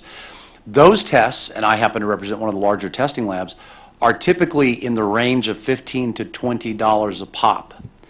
That is exactly what BV told us when we asked that question.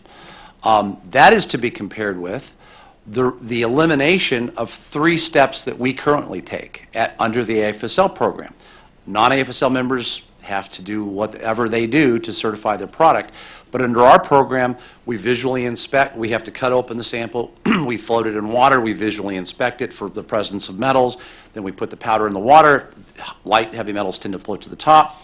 After that, we do the steel ball test. Then we take it out into the lot and do the sound test.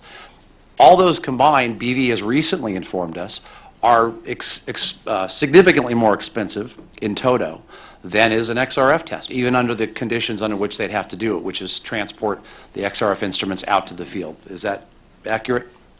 That is accurate. And, you know, transporting the instrument, someone's going out there anyway to do the other test. So they take an XRF, handheld XRF, and do the test. And Quinn is correct. You know, between $10 and $15 would be for an individual XRF test. So that, in lieu of doing the ear test, and again, the training and the things of that sort are all there as well, even if we're doing the ear test, right? We have to train technicians on, you know, what does boom mean and what does bang mean and poof and puff. So there's really, in the end, the cost is a wash and probably cheaper to use XRF than other methods.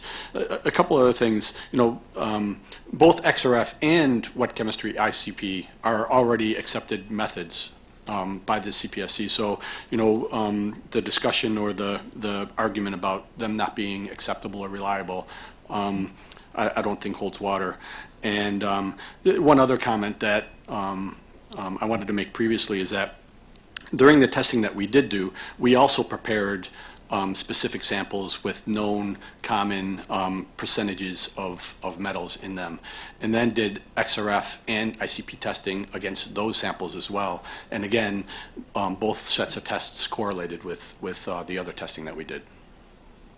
Thank you very much. Thank you. Commissioner Robinson? Mr. Rosati, I have a couple of questions for you. I'm assuming that if one wanted to control the mesh metal in the brake charges, that you could do that in the supply chain? You wouldn't have to wait until the finished firework? You could, but again, then there's the other aspects of a contamination potentially. If you test or inspect in the field, are you certain when the inspector walks out of the factory that they're not doing something different or making products somewhere else and then packing? The same supply chain issues that are a concern And everything. everywhere else, right? Okay. You testified that BV's tested over 1,600 individual devices currently on the market and found 80 to 90% did not exceed a 2% level. Do you know what percent of the devices did not exceed 1%? It was, and again, I would look to either Quinn or Chuck to give me the exact numbers, but between 80 and 90%, depending on the type of subcategory, did not exceed 80 to 90%, and then even a higher level didn't exceed 2%. That's what I thought there was a typo in your report. Right. So it's a higher level didn't exceed 2%, but Correct. 80 to 90% didn't exceed 1%. 1%, right. Okay. Right. Do you have any reason to know if XRF variability would contribute to a 1% difference in contamination?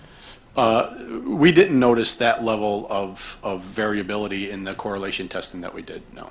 Okay, and you in answer to Commissioner Adler's questions just said that the XRF is already an accepted method of testing for CPSC, and I just assume that you're familiar with the CPSC testing and certification requirements that may be met with the XRF That's correct. testing. Yep. And are you aware of any issues concerning repeatability or reliability of the XRF in meeting these other CPSC requirements? Not at this point, no. Okay, I have nothing further. Thanks. Thank you. Commissioner Kay? Thank you, Madam Chair. I'm just going to leave it where Ms. Heckman left it with cooking analogy. I think we're all ready for a heaping or a leveled lunch, so I have no more questions. Thank you. Thank you very much to my colleagues that appear. May I offer another comment or two? You may, if Is that acceptable? I'd like to address a couple of issues. First of all, with regard to the testing that's currently done by the Consumer Product Safety Commission with X-ray fluorescence. Yes, this is done, and it's done typically with solid-state samples. I know there's testing that is being done to determine if there's lead, for example, in the polymers that are used for rubber duckies. That is not a powdered pyrotechnic composition. The form of the material makes a big difference in the accuracy and confidence that you can apply to an XRF analysis. That is a main focus of our testing and our conclusions. Next, when we conducted the XRF testing, that was the focus of my comments, the 100 samples that were gleaned from retail stores of burst charges. That was conducted with representatives of BV, AFSL, and the APA present. And after all was done, we were given assurances that the testing, the modality, the procedures, the equipment that was employed was, in their opinion, correct and consistent with theirs. So if there's a disparity in the data that results from these two different tests, I would say it probably has more to do with the nature of the samples that were provided for the testing. Ours came from off-the-shelf retail product imported in the United States from Chinese manufacturers, across the board. Next item has to do then, I'm sorry. Thank you, Dr. You're Schneider. giving me the- Could I have 10 seconds of equal time? You may. Madam Chairman? You may. The two most salient quotes I've heard today, which I think sum up the arguments of the other side, are one, that there's that the audible effects standard does not apply to aerial products today. The second is that, quote, there's no relationship between kinetic energy and injury. I think that kind of sums up where the other side is. Thank you. So I guess I still have 53 seconds left. I guess I would only ask Dr. Schneider, and this again, Mr. Rosati, repeat what I said earlier. We take at face value, I take at face value the results that both of you came up with. I don't think anyone's questioning that. What is important, though, is that if there's a way to maybe not even look at prior results, but design a test together, get the same samples, have confidence in the protocols, and see where it ends up, and then report that back to us if that's something that you're willing to do. I just think it's an important enough issue, and you obviously all have a lot to offer, that it would be a shame not to figure out a way, both on this particular issue and on the larger standards development generally, for everybody to put their heads together, including CPSC staff, and see where we end up. Thank you, Madam Chair. Yes, Thank- sir. Oh. Thank you all very much. This concludes our hearing on the proposed rule.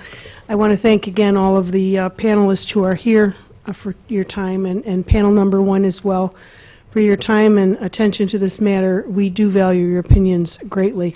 I also want to just remind everyone the record will be open for a week. If you have additional comments or any further information you want to disclose to the agency, it will become a formal part of the record, so you are free to do that.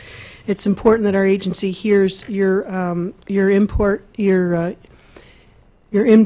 and gets your input in what you are considering and how you are looking at these issues.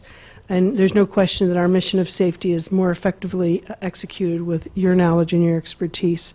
I also want to acknowledge some of the staff here. This morning I acknowledged the Office of the Secretary, and again, thank you for all of your help today. I also want to acknowledge our Acting Executive Director, Dwayne Ray, and our Acting General Counsel, Patty Pollitzer. Thank you for your assistance today. And I want to thank, as always, John McGugan, who is behind the scenes, who does his magic and makes all of this possible. So thank you to John. This concludes the public meeting of the Consumer Product Safety Commission. Thank you all very much. I think that's yours.